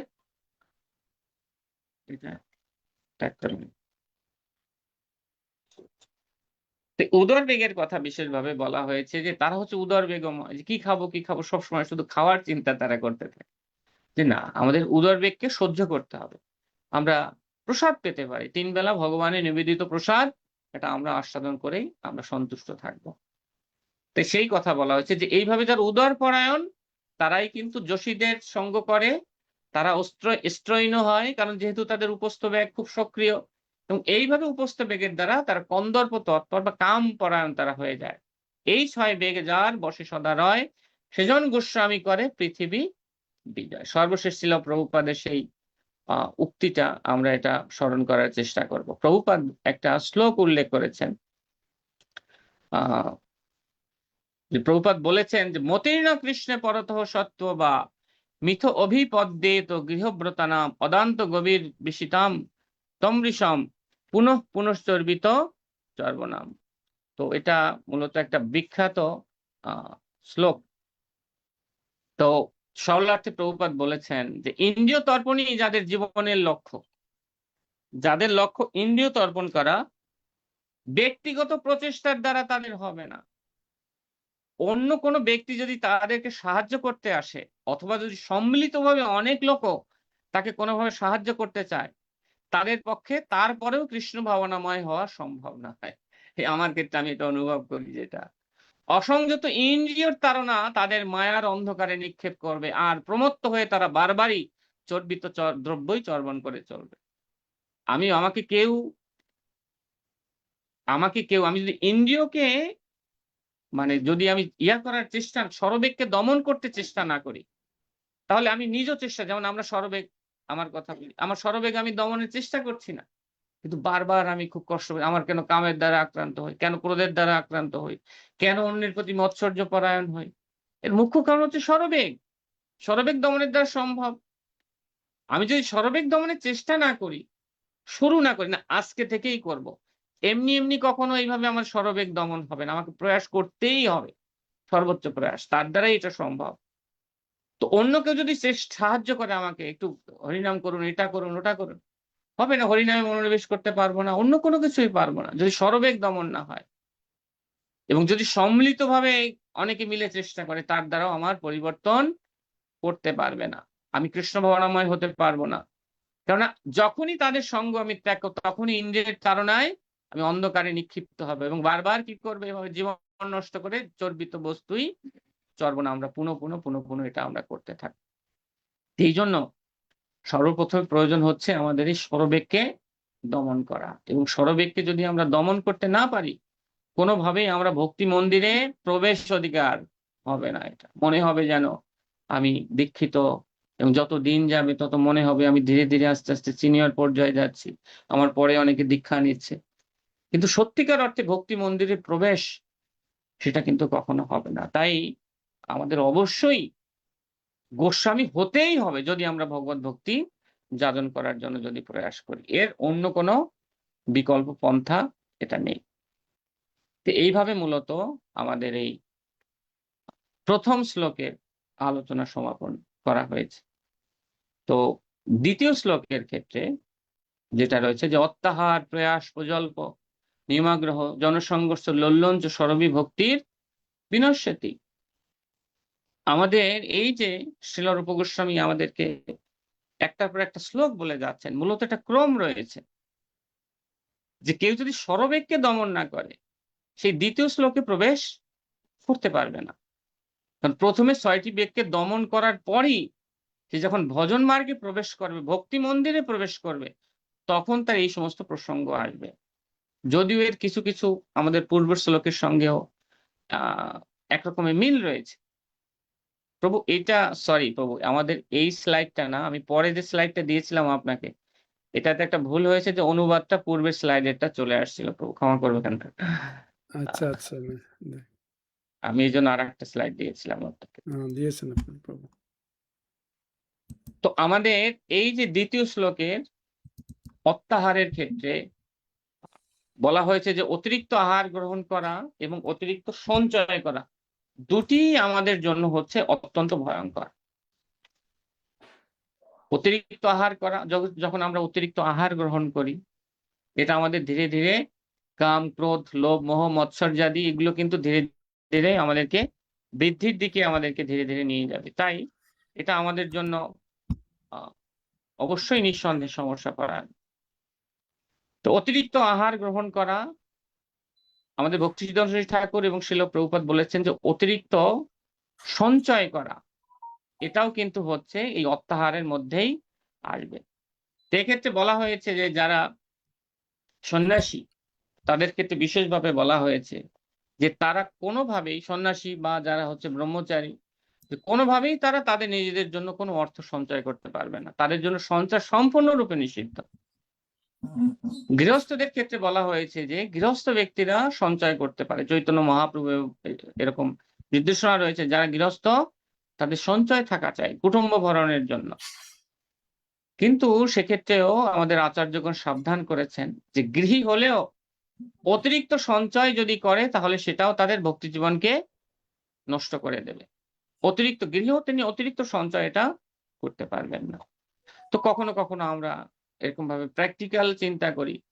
প্র্যাকটিক্যাল চিন্তা কি, যে না আমাদের এই যে সঞ্চয়ের ক্ষেত্রে কখনো কখনো বলে, অনেকে এরকম ভাবে বলে যে না ব্রহ্মচারীরা সঞ্চয় করা উচিত, মন্দির যদি তাদের না দেখে। আসলে রাখা উচিত না কৃষ্ণ ভক্তির জন্য, এটা ঠিক আছে, কিন্তু কখনো কখনো এমন মন্দির যদি তাদেরকে দেখবে না, তাদের তখন অসুস্থ হয়ে যাবে, তখন ব্যক্তিগত এদেরই তাদেরকে নিজেদেরকে তাদের সুবিধা দিতে হবে। কিন্তু নিঃসন্দেহে সেটা কৃষ্ণ ভক্তির বাধক। ভগবানে, কারণ একজন গৃহত্যাগী যিনি হবেন তিনি সম্পূর্ণরূপে কৃষ্ণের উপরে নির্ভর করবেন। গৃহত্যাগীদের জন্য বলা হয়েছে যে তারা কখনো কালকের চিন্তা করতে পারবে না।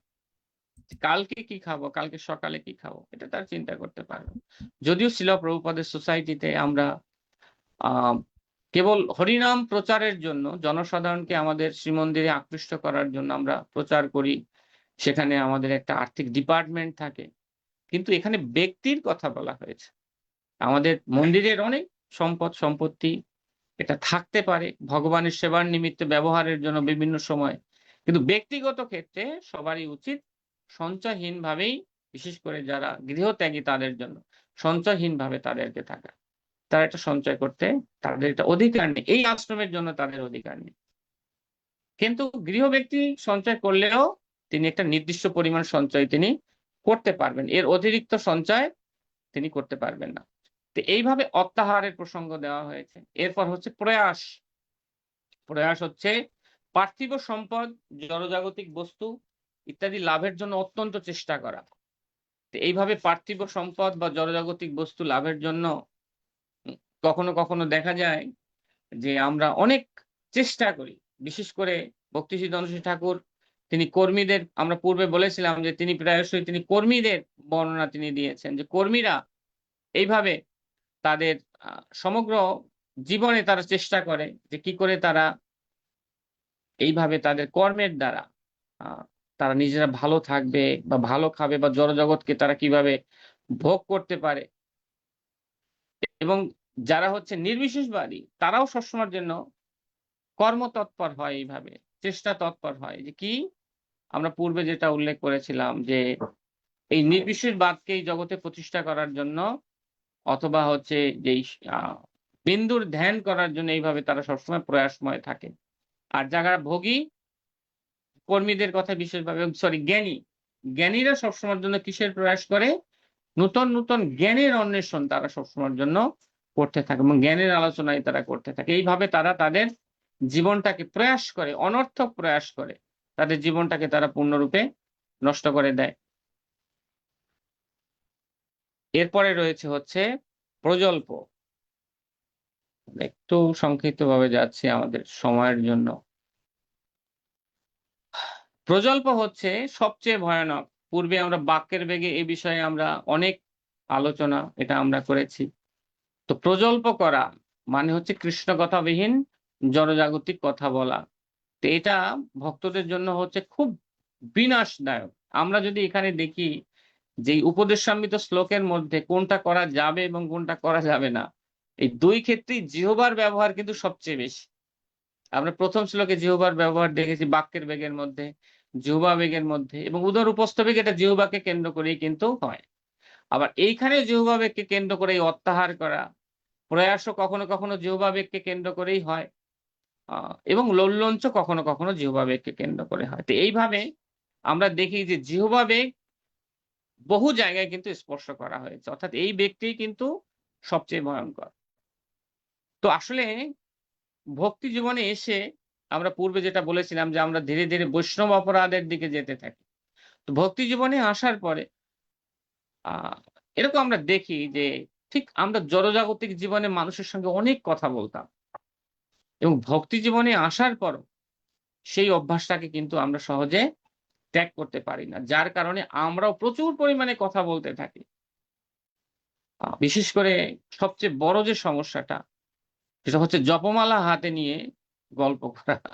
বেশিরভাগ জায়গায় এটা দেখা যায় যে আমি হরিনাম না করছি এটা একটা বিষয়। কিন্তু হরিনামের জন্য অপরাধ করা, জেনে শুনে অপরাধ করা, এটা খুব ভয়ানক।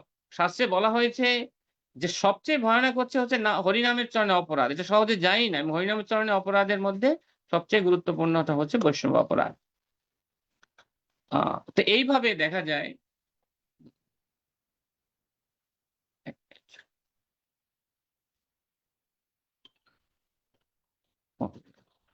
তো এইভাবে দেখা যায় যে আমাদের এই প্রজল্প এটা আমাদের ভয়ানক দিকে নিয়ে যায়। জপমালা হাতে নিয়ে জপ করতে, করতে কথা বলা, আলোচনা করা, মোবাইলে কথা বলা। কখনো, কখনো দেখা যায় বড়, বড় প্রোগ্রামে অনেক সময় যারা কারণ আমরা তো গৃহ থেকে তারপরে যাই। আর তারা হচ্ছে স্বয়ং মন্দিরে অবস্থান করে। কখনো, কখনো তাদের সেবার এত চাপ থাকে যে গুরুদেবের আদেশ পালনের জন্য কখনো, কখনো তারা জপমালা হাতে নিয়েই তাদের এই ম্যানেজমেন্টটা করতে হয়। সেটা হচ্ছে ভিন্ন ব্যাপার। কিন্তু সাধারণত যেটা নিয়ম হচ্ছে যে হরিনাম করা অবস্থাতে কারো সঙ্গে কথা না বলা। কারণ হচ্ছে হরিনামকে অবজ্ঞা করা। এটা হরিনামের চরণে একটা বড় ধরনের অপরাধ। যেটা প্রজল্প থেকে কিন্তু ধীরে, ধীরে আমাদের মধ্যে প্রবেশ করে। তো গ্রাম্য কথা বলার ব্যাপারে চৈতন্য মহাপ্রভুর অনেক নিষেধাজ্ঞা তিনি দিয়েছেন। আমরা পূর্বের বাক্যবেগের বর্ণনার ক্ষেত্রে আমরা সেটা বলেছি। তো এইভাবে আমাদের প্রজল্প সবসময়ের জন্য এড়িয়ে চলা উচিত। প্রজল্প এড়িয়ে চলতে না পারলে যে ব্যক্তি প্রজল্পকারী সে কখনো ভক্তি জীবনে উন্নত হতে পারে না। সে ভক্তি জীবনে উন্নত হতে পারে না। কিন্তু অবশ্যই যদি ভক্তি জীবনে উন্নত হতে চায়, যেমন ভগবত ভক্তের একটা লক্ষণ রয়েছে তিনি মৌনী হবেন। মৌনী মানে তিনি কৃষ্ণ কথা ছাড়া অন্য কথা বলবেন না। কৃষ্ণ কথা বলতে গিয়ে তিনি প্রচুর কথা বলতে পারেন। কিন্তু কৃষ্ণ কথা বিহীন অনাবশ্যক গ্রাম্য অনাবশ্যক যে কথাগুলো না বললে হয় সেই বিষয়ে তিনি কখনো প্রয়াস করবেন না। এই অত্যাহার প্রয়াস প্রজল্প পরবর্তীটা হচ্ছে নিয়ম আগ্রহ। নিয়ম আগ্রহ বর্ণনা করতে গিয়ে ভক্তি বিনোদ ঠাকুর তিনি বলেছেন যে নিয়ম আগ্রহ মানে নিয়ম আগ্রহ এবং নিয়ম অগ্রহ উভয়ই বোঝানো হবে। নিয়ম আগ্রহ কোনটা? যে ভগবত ভক্তি বিনোদ ঠাকুর একটু অন্যভাবে বলেছেন। তিনি বলেছেন যে অধিকার ভেদে যখন কোনো ভক্ত নিম্ন অধিকারী থেকে উচ্চ অধিকারীতে প্রবেশ করেন তখন নিম্ন অধিকারী কোনো কিছু পালন করার ব্যাপারে তার অতিরিক্ত আগ্রহ যদি থাকে সেইটাকে তিনি নিয়ম আগ্রহ বলেছেন। কিন্তু শিল প্রভুপাদ কারণ হচ্ছে যে এটা অনেক উন্নত ব্যাপার। শিল প্রভুপাদ আমাদেরকে বলেছেন নিয়ম আগ্রহ এবং নিয়ম আগ্রহ মানে নিয়ম পালনের ভগবত ভক্তির থেকে নিয়ম পালনের প্রতি অতিরিক্ত গুরুত্ব। কখনো কখনো এটা এরকম ভাবে দেখা যায় আমাদের, যেমন কেউ যখন কোনো ভগবত ভক্তিমূলক কার্য করছে এই সময় যদি গুরুদেব এবং গুরুদেবের স্থানীয় যদি কেউ যদি প্রবেশ করে সঙ্গে সঙ্গে সেখান থেকে বেরিয়ে তাকে দণ্ডবত প্রণাম করাটাই হচ্ছে নিয়ম। সাধারণত ভগবানের সেবা রেখে অন্য কোনো কিছু করতে নেই, কিন্তু এই ক্ষেত্রে ব্যতিক্রম দেওয়া হয়েছে। এই ক্ষেত্রে যদি ভক্ত মনে করেন আমি অর্চন চালিয়েই যাব, আমার গুরুদেবকে প্রণাম করার, তখন এটা নিয়ম আগ্রহ রূপে কিন্তু পরিগণিত হবে। আমার রোমহর্ষণ ঋষি আমরা সেই কাহিনীটা এটা আমরা জানি। এবং এরপরে নিত্যানন্দ প্রভুর ক্ষেত্রেও এরকম একটা খুব চমৎকার লীলা রয়েছে। নিত্যানন্দ প্রভুর কোনো একজন পার্ষদ সম্ভবত রামদাস না এরকম কেউ একজন হবে। তো তিনি এরকম কোন একটা মন্দিরে প্রবেশ করেছিলেন কিন্তু সেখানকার পূজারী বের হয়নি, বের হয়ে তাকে প্রণাম করেনি। তখন তিনি বলছিলেন যে তোমার অবস্থাটা কিন্তু রোমহর্ষণ ঋষির মতো আহ, মানে আচরণটা তুমি এটা কিন্তু তুমি করছো এবং এটা নিঃসন্দেহে অত্যন্ত অপরাধজনক। রামদাস সম্ভবত নিত্যানন্দ প্রভুর যে পার্ষদ রামদাস কোন একটা জায়গায় প্রবেশ করেছিলেন কিন্তু তখন সেখানকে তাকে উঠে অভিবাদন জানায়নি বা বের হয়ে তাকে অভিবাদন জানায়। সাধারণত ব্যাসাসন থেকে ওঠা যায় না, যত বড় ব্যক্তি হোক না কেন ব্যাসাসন থেকে উঠে, ব্যাসাসন মানে ব্যাসদেবের আসন, সেখানে যদি একবার কেউ বসে তিনি ব্যাসদেবের প্রতিনিধি। কিন্তু বলা হয়েছে যদি গুরুদেব সেখানে প্রবেশ করেন বা গুরু স্থানীয় কেউ যদি প্রবেশ করে সঙ্গে সঙ্গে ব্যাসাসন থেকে নেমে দাঁড়িয়ে হাত জোড় করে প্রণাম নিবেদন করে তাকে অভিবাদন জানাতে হয় এবং তার অনুমতি যদি তিনি প্রদান করেন তাহলেই আবার ব্যাসাসনে বসতে হয়। তো এরকম নিয়ম ভগবত ভক্তি ব্যতি রেখে নিয়ম পালনের প্রতি যদি অতিরিক্ত আগ্রহ কেউ দেখায় সেক্ষেত্রে এটা নিয়ম আগ্রহের মধ্যে পড়বে। এবং নিয়ম অগ্রহ, অগ্রহ মানে একটা হচ্ছে নিয়ম পালনের প্রতি অতিরিক্ত আসক্তি, কৃষ্ণ ভক্তির চেয়েও বেশি আসক্তি, আর একটা হচ্ছে নিয়ম পালন না করার প্রতি আগ্রহ। তো সেইটাও হচ্ছে আমাদের জন্য অত্যন্ত ভয়ানক। যেমন আমরা অনেক সময় ইসকনে মনে করি যেমন এই ক্ষেত্রে ভক্তি সিদ্ধান্ত সরস্বতী ঠাকুর একটি শ্লোক উল্লেখ করেছেন, শ্রুতি স্মৃতি পুরাণ আদি পঞ্চরাত্রিক বিধিং বিনা ঐকান থেকে হলের ভক্তি উৎপাদ রইব কল্পতে। আমরা কখনো কখনো গৃহে নূতন ভক্তদের প্রচারের জন্য অনেক সময় অনেকভাবে বলি যেভাবে করুন, শর্ট করে করুন, কিন্তু দেখা যায় যে সাধারণত আহ গৃহ অর্চনের প্রতি আমাদের অনেক সময় অনীহা তৈরি হয়। যদি কাছাকাছি মন্দির থাকে সেটা হচ্ছে ভিন্ন ব্যাপার, কিন্তু যদি মন্দির না থাকে এবং গৃহে যদি শ্রীবিগ্রহ থাকে, অবশ্যই যথাযথ প্রক্রিয়ার মাধ্যমে আমাদের তাদেরকে অর্চন করতে হবে। পঞ্চরাত্রিক বিধির মাধ্যমে তাদেরকে কিন্তু অর্চন সেবা পূজা এটা আমাদের করতে হবে। তা না হলে এটা আমাদের অপরাধী হয়ে যাবে এবং এটা একসময় উৎপাতের তৈরি। না না, এটা লাগে না, আর একটু তুলসী পাতা দিলে হয়ে গেছে, একটু মশাই দিলেই হয়ে গেছে। বিভিন্ন ভাবে আমরা এইভাবে একটা আত্মস্বরচিত একটা পদ্ধতি এটা আমরা কখনো কখনো আবিষ্কার করি। তো যদি কেউ ভক্তি জীবনে অত্যন্ত নবীন হয়, তাকে আকৃষ্ট করার জন্য ঠিক আছে, আমরা কখনো কখনো এটা বলতে পারি, কিন্তু একটা পর্যায়ে গিয়ে অবশ্যই তাকে সত্যিটা জানানো উচিত যে আমাদের ভগবানের সেবাটা এইভাবেই করা উচিত। কখনো কখনো আহ আহ, এই রথযাত্রার মধ্যে এরকম হয়েছে যে জগন্নাথ বলদেব সুভদ্রা মহারানীকে নিয়ে আসছি, এরকম সময় কাছে কেউ একজন এরকম ভাবে বলছে যে কি খেয়ে দে মোটা হয়েছে, ওটা করছে ওটা করছে, ভগবানকে উদ্দেশ্য করে বলছে। তো আমি কিছু বলিনি, কিন্তু আসলে ভগবানের প্রতি কি আমাদের সেরকম অধিকার আছে ওনার সঙ্গে এইভাবে কথা বলার, জগন্নাথ দেবের সাথে বলদেবের সাথে এইভাবে কথা বলার? তো এইগুলা কিন্তু অনেক বিচার্য বিষয়, অনেক বিচার্য বিষয় যে আমার অধিকারটা কোথায়। উনি কি আমার বন্ধু? উনি কি আমার বন্ধু? যদি কেউ বন্ধু হয় তো ঠিক আছে, কিন্তু আমার মতো এরকম ব্যক্তির তার সঙ্গে ঠিক এইভাবে কথা বলা বা ব্যবহার করা উচিত নয়। তো এটা হচ্ছে, আমি কি বলবো, যে এটা নিয়ম অগ্রহ নিঃসন্দেহে। ভগবান অত্যন্ত সম্মানীয় আমাদের কাছে, কিন্তু আমাদের যদি কেউ ভক্তি সাধন করতে করতে সেই পর্যায়ে যায় সেটা হচ্ছে ভিন্ন ব্যাপার। কিন্তু আমি তো সেরকম নই, তাই ভগবানের প্রতি কখনো এই ধরনের বাক্য আমাদের প্রকাশ করা উচিত নয়, যেমনই হোক না কেন। এরপরে আমাদের আহ নিয়মাগ্রহ, এরপর জনসংঘর্ষ। জনসংঘর্ষ এবং এরপরে হচ্ছে লোলন। তো জনসংঘর্ষ বলতে বোঝানো হয়েছে জড়জাগতিক মানুষের সঙ্গ করা। এই বিষয়ে কিন্তু আমাদের ভক্তি সিদ্ধান্ত সরস্বতী ঠাকুর তিনি অনেক কথা বলেছেন যে চৈতন্য মহাপ্রভুর সেই বাক্য সঙ্গ আহ আমাদের সবসময়ের জন্য অবশ্যক সঙ্গ, বিশেষ করে স্ত্রী সঙ্গীর সঙ্গ অথবা বিপরীত লিঙ্গ ব্যক্তিদের সঙ্গ অথবা বিপরীত লিঙ্গ ব্যক্তিদের সঙ্গ সম্বন্ধীয় কথা বলে চিন্তা করে এরকম কোন ব্যক্তির সঙ্গ করা, অথবা হচ্ছে কৃষ্ণ অভক্ত ব্যক্তির সঙ্গ করা, দুটি হচ্ছে আমাদের জন্য অত্যন্ত ভয়ানক। অনাবশ্যক কারো সঙ্গে মিলিত হওয়া যাবে না। যদি প্রচারের প্রয়োজন হয়, না আমি জাগতিক মানুষের কাছে গ্রন্থ প্রচারে যাচ্ছি, হরিনাম প্রচারে যাচ্ছি, দেন তাদের কাছে আমি প্রচারের নিমিত্ত গমন করতে পারি, তাদের সঙ্গে কথা বলতে পারি। এটা সঙ্গ নয়, এটা ভক্তির সঙ্গ, এটা হচ্ছে ভক্তির সঙ্গ। কিন্তু এছাড়া যদি অনাবশ্যক আমি অভক্তদের সঙ্গে কথা বলা, মেলামেশা করা, তাদের সঙ্গ করা, তাদের সঙ্গে উঠবস করা ইত্যাদির অভ্যাস যদি আমার তৈরি হয়ে যায়, এক সময় তাদের সঙ্গ প্রভাবে আমার অজান্তে, কারণ আমার মন কিন্তু আমার নিয়ন্ত্রণে নয়, কিন্তু আমার অজান্তে কখন আমি তাদের মতো হয়ে যাব, তাদেরকে এপ্রিসিয়েট করা শুরু করব ধীরে ধীরে, এবং এইভাবে আমি ভক্তি জীবন থেকে ধীরে ধীরে পতন হয়ে যাব। জনসংঘর্ষ খুব গুরুত্বপূর্ণ একটা বিষয় আমাদের জীবনে। সঙ্গ আমাদেরকে ভক্ত বানিয়ে ফেলে, সঙ্গ আমাদেরকে অভক্তি জীবনে নিয়ে যায়। সংজ্ঞা সংজায়তে কাম, সঙ্গ থেকেই কামনার উদ্ভব হয়। অতএব এই সঙ্গের ব্যাপারে আমাদেরকে অবশ্যই সাবধান থাকতে হবে। আহ বৈষ্ণব সঙ্গতে মন আনন্দিত অনুক্ষণ যদি হয় কৃষ্ণ প্রসঙ্গ।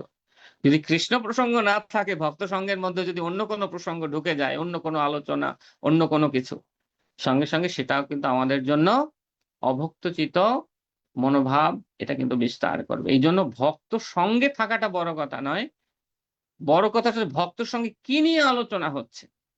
তিলকধারী, মালাধারী, দীক্ষাধারী, ইসকনে ট্যাগ লাগানো এরকম কারোর সঙ্গে গেছি, এরকমটা বড় কিছু নয়।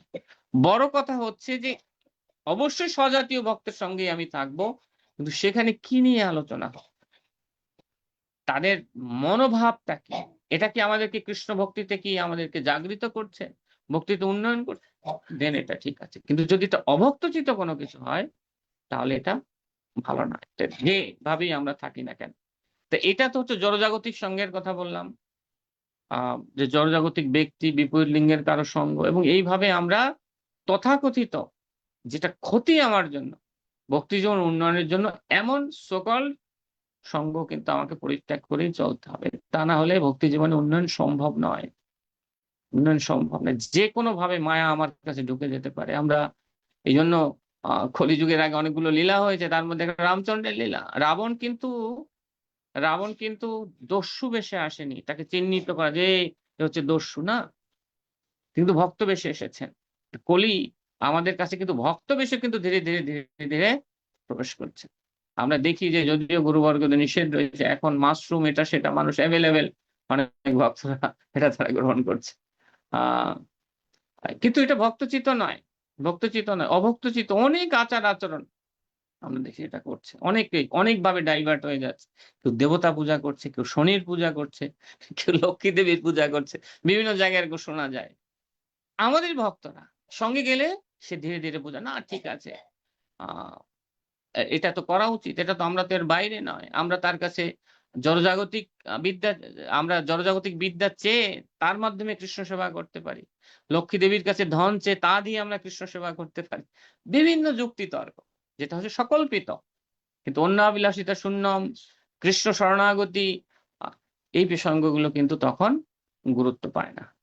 তো এই জন্য সেই ভক্ত সঙ্গ থেকেও আমাদের কিন্তু অবশ্যই সাবধান থাকা, তাহলে জনসংঘর্ষ দোষের মধ্যে আমরা পড়ে যাব।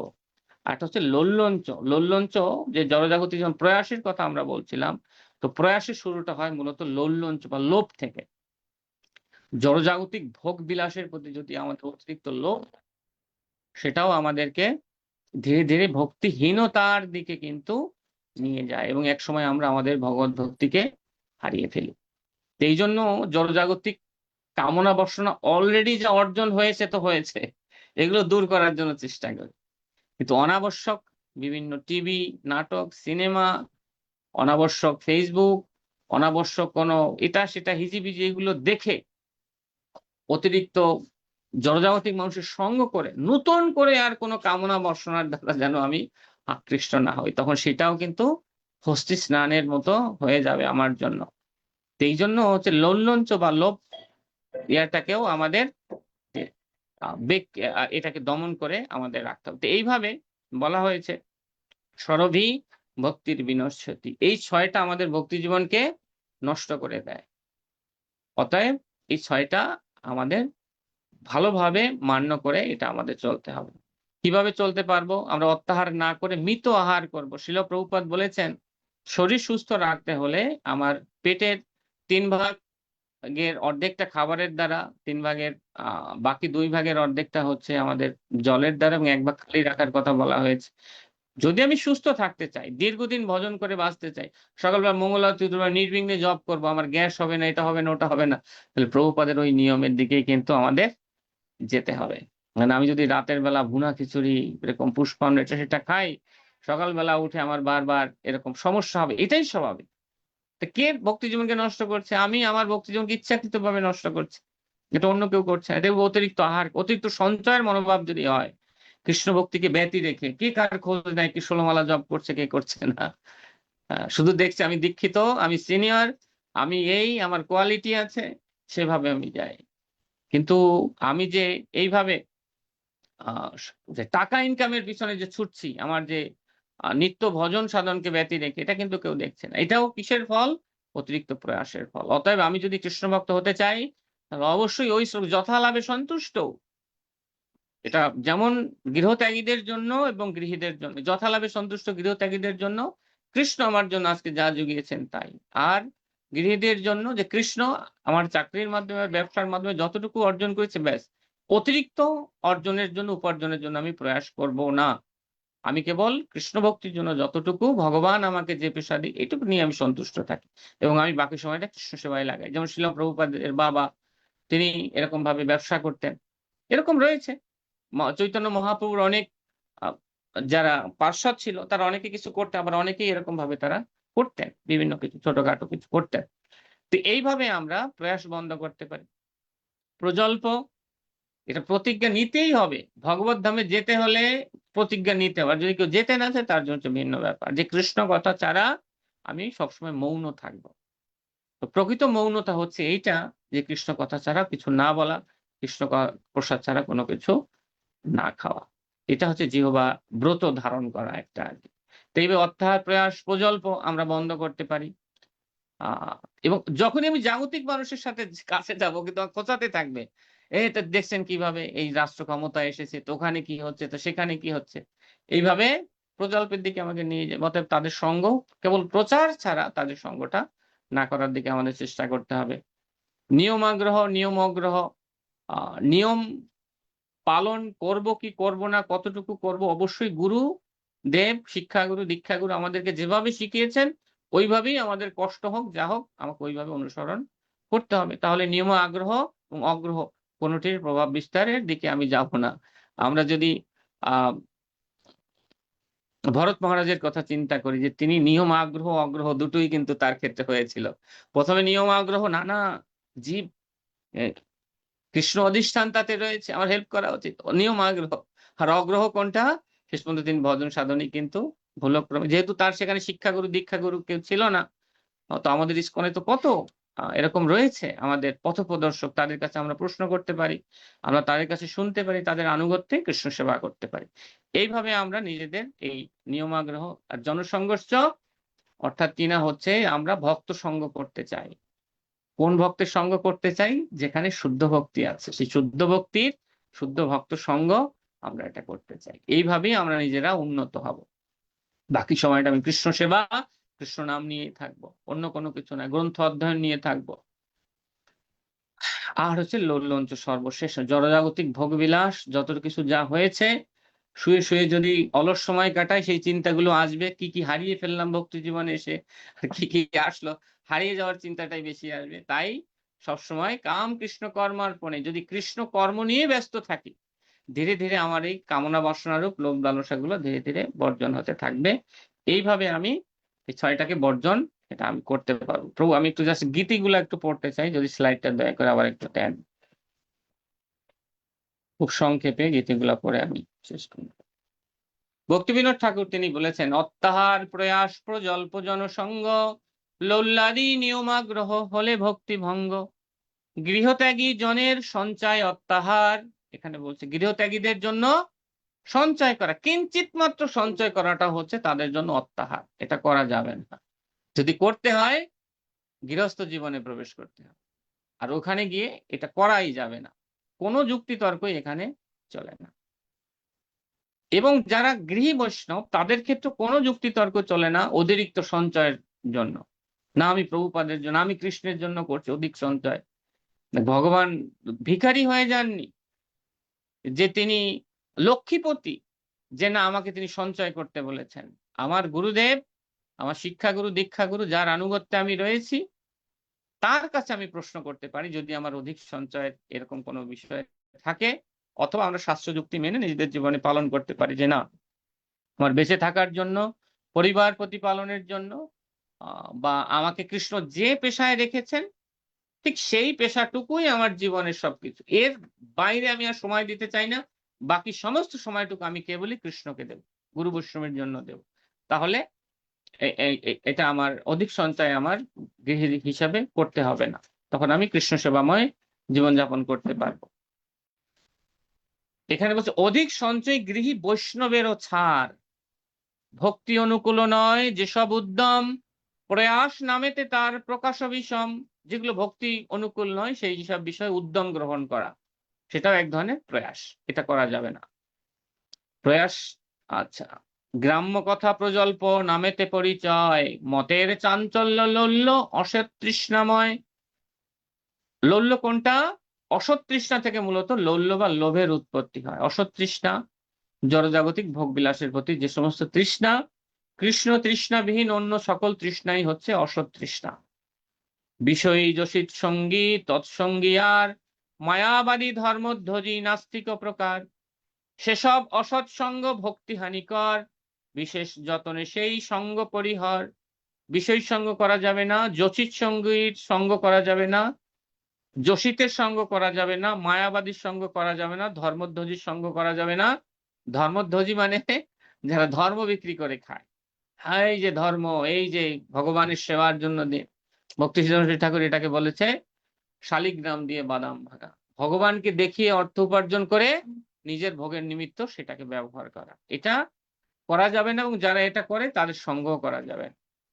সেসব অসৎসঙ্গ ভক্তি হানিকর, বিশেষ যতনে সেই সঙ্গ পরিহার। নিয়মাগ্রহ আর নিয়ম অগ্রহ দ্বিপ্রকার দোষ এই ভক্ত গোলগ্রহ। একে স্ব অধিকারগত নিয়ম বর্জন, আরে অন্য অধিকার নিয়ম গ্রহণ। ভক্তি সিদ্ধান্ত সরস্বতী ঠাকুরের ক্ষেত্রে আমি শুধু ফোকাস পয়েন্টটাতে একটু আলোচনা করছি, বাকিটা পড়ে যাচ্ছে। অত্যন্ত সংগ্রহে যার সদা চিত্ত ধায়, অত্যাহারী ভক্তিহীন সেই সংজ্ঞা পায়। এটা ভক্তি সিদ্ধান্ত সরস্বতী ঠাকুর বলেছেন। অত্যন্ত অনেক টাকা সংগ্রহের ব্যাপারে, টাকা উপার্জনের ব্যাপারে যারা সবসময়ের জন্য, যার মন সবসময় ধাবিত হতে থাকে, তিনি হচ্ছেন অত্যাহারী। প্রাকৃত বস্তুর আসে ভোগে যার মন, প্রয়াসী তাহার নাম ভক্তিহীন জন। প্রাকৃত মানে জড় বস্তু লাভের জন্য যাদের মন থাকে তারা প্রয়াসী। কৃষ্ণ কথা ছাড়ি জিহবা আন কথা কহে, প্রজল্পী তাহার নাম বৃথা বাক্য বহে। ভজনেতে উদাসীন কর্মেতে প্রবীণ, বহারম্ভী সে নিয়মাগ্রহী অতি দিন। ভজনেতে খুব উদাসীন, হরিনাম জপ ইত্যাদি ব্যাপারে তার আগ্রহ নাই, কিন্তু কাজ করতে চায়, সবসময় শুধু কাজ করবে, বিভিন্ন ধরনের কর্ম করবে। তার সেটা বলা হয়েছে যে এটা ভালো নয়, এটা ভালো নয়। তারা হচ্ছে বহুরম্বী এবং তারা নিয়মের আগ্রহের প্রতি অত্যন্ত দিন, তারা এই ভক্তি নিয়মগুলো পালন করতে চায় না। কৃষ্ণ ভক্ত সঙ্গ বিনা অন্য সঙ্গে রত, জনসঙ্গী কুবিষয় বিলাসে বিব্রত। নানা স্থানে ভ্রমে যেই নিজ স্বার্থ তরে, লোল্যপর ভক্তিহীন সংজ্ঞা দেয় নরে। বিভিন্ন জায়গায় ভ্রমণ করে, বিভিন্ন জায়গায় যাতায়াত গতায়াত করে, অর্থাৎ কিন্তু বিভিন্ন জড়জাগতিক বস্তু লাভের জন্য বিভিন্ন দিকে ধাবিত হয়, তারা হচ্ছে লোল্যপর। এই ছয় নহে কবু ভক্তি অধিকারী, ভক্তিহীন লক্ষ্য ভ্রষ্ট বিষয়ী সংসারী।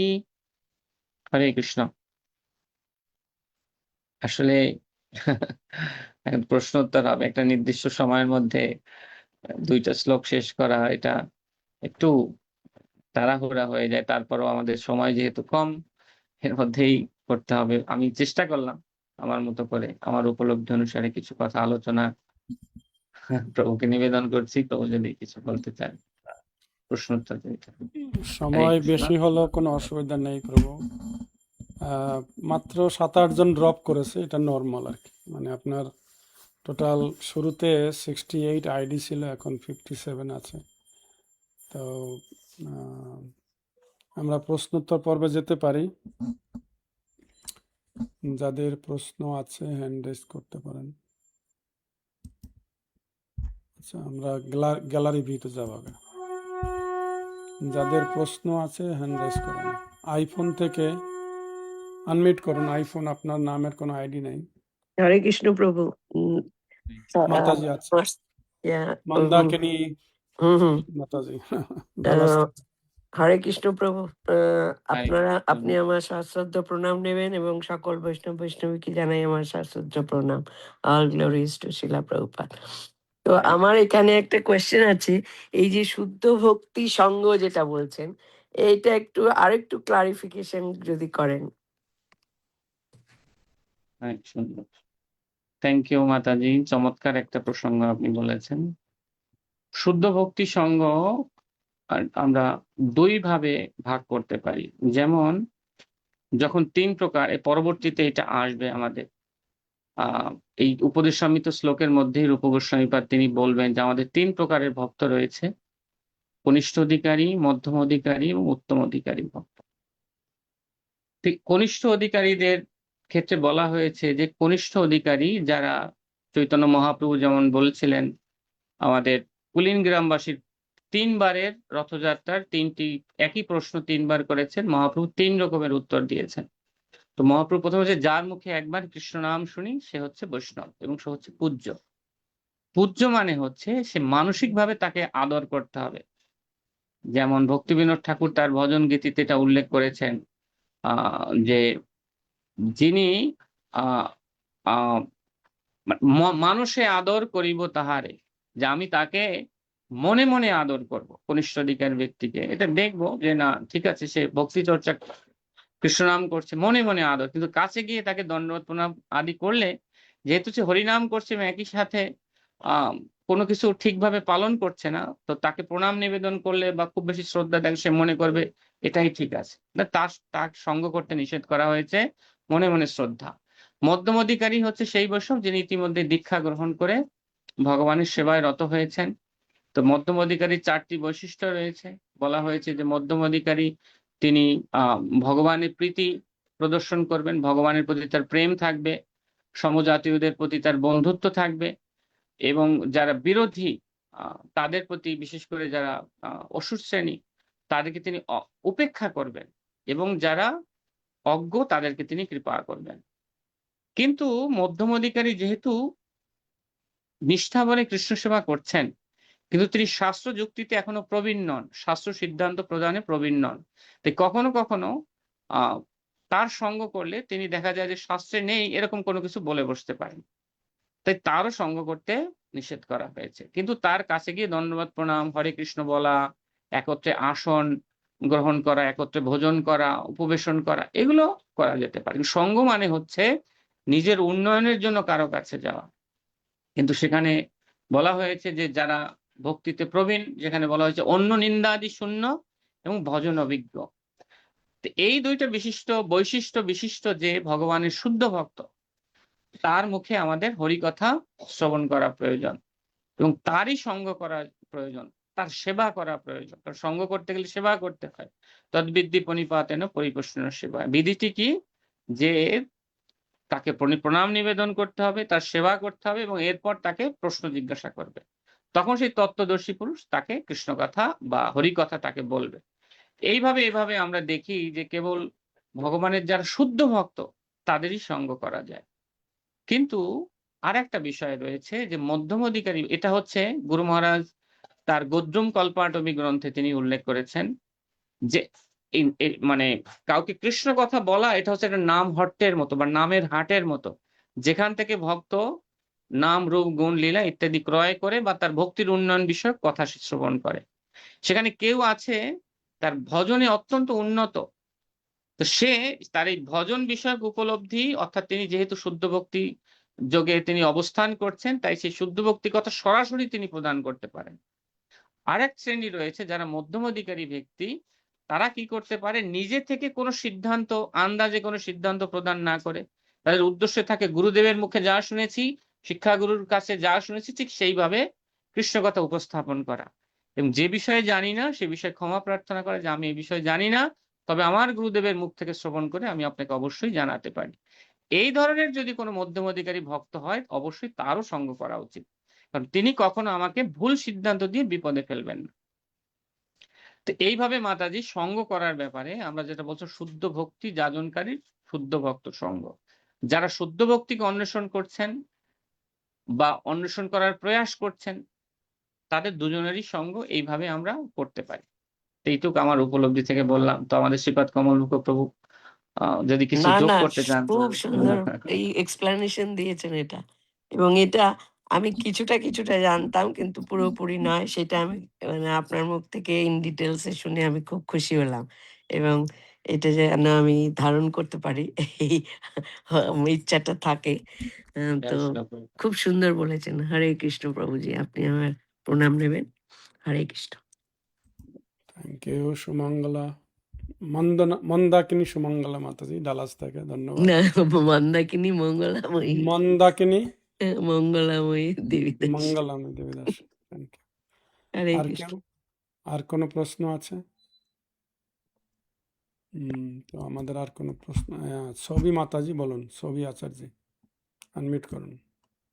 হরে কৃষ্ণ প্রভু, আপনার চরণে প্রণাম, সকল বৈষ্ণবদের চরণে প্রণাম। প্রভু আপনার গুলো শুনলে অনেক গভীর তত্ত্ব প্রভু আমরা ধারণ করতে পারবো না, অনেক গুরু কথা বলেছেন প্রভু। প্রভু আপনি যে ওই বিগ্রহ অর্চনের কথা বললেন, পঞ্চরাত্র বিধি, যদি কৃপা করে একটু বলতেন প্রভু। হরে কৃষ্ণ, প্রণাম মাতাজি।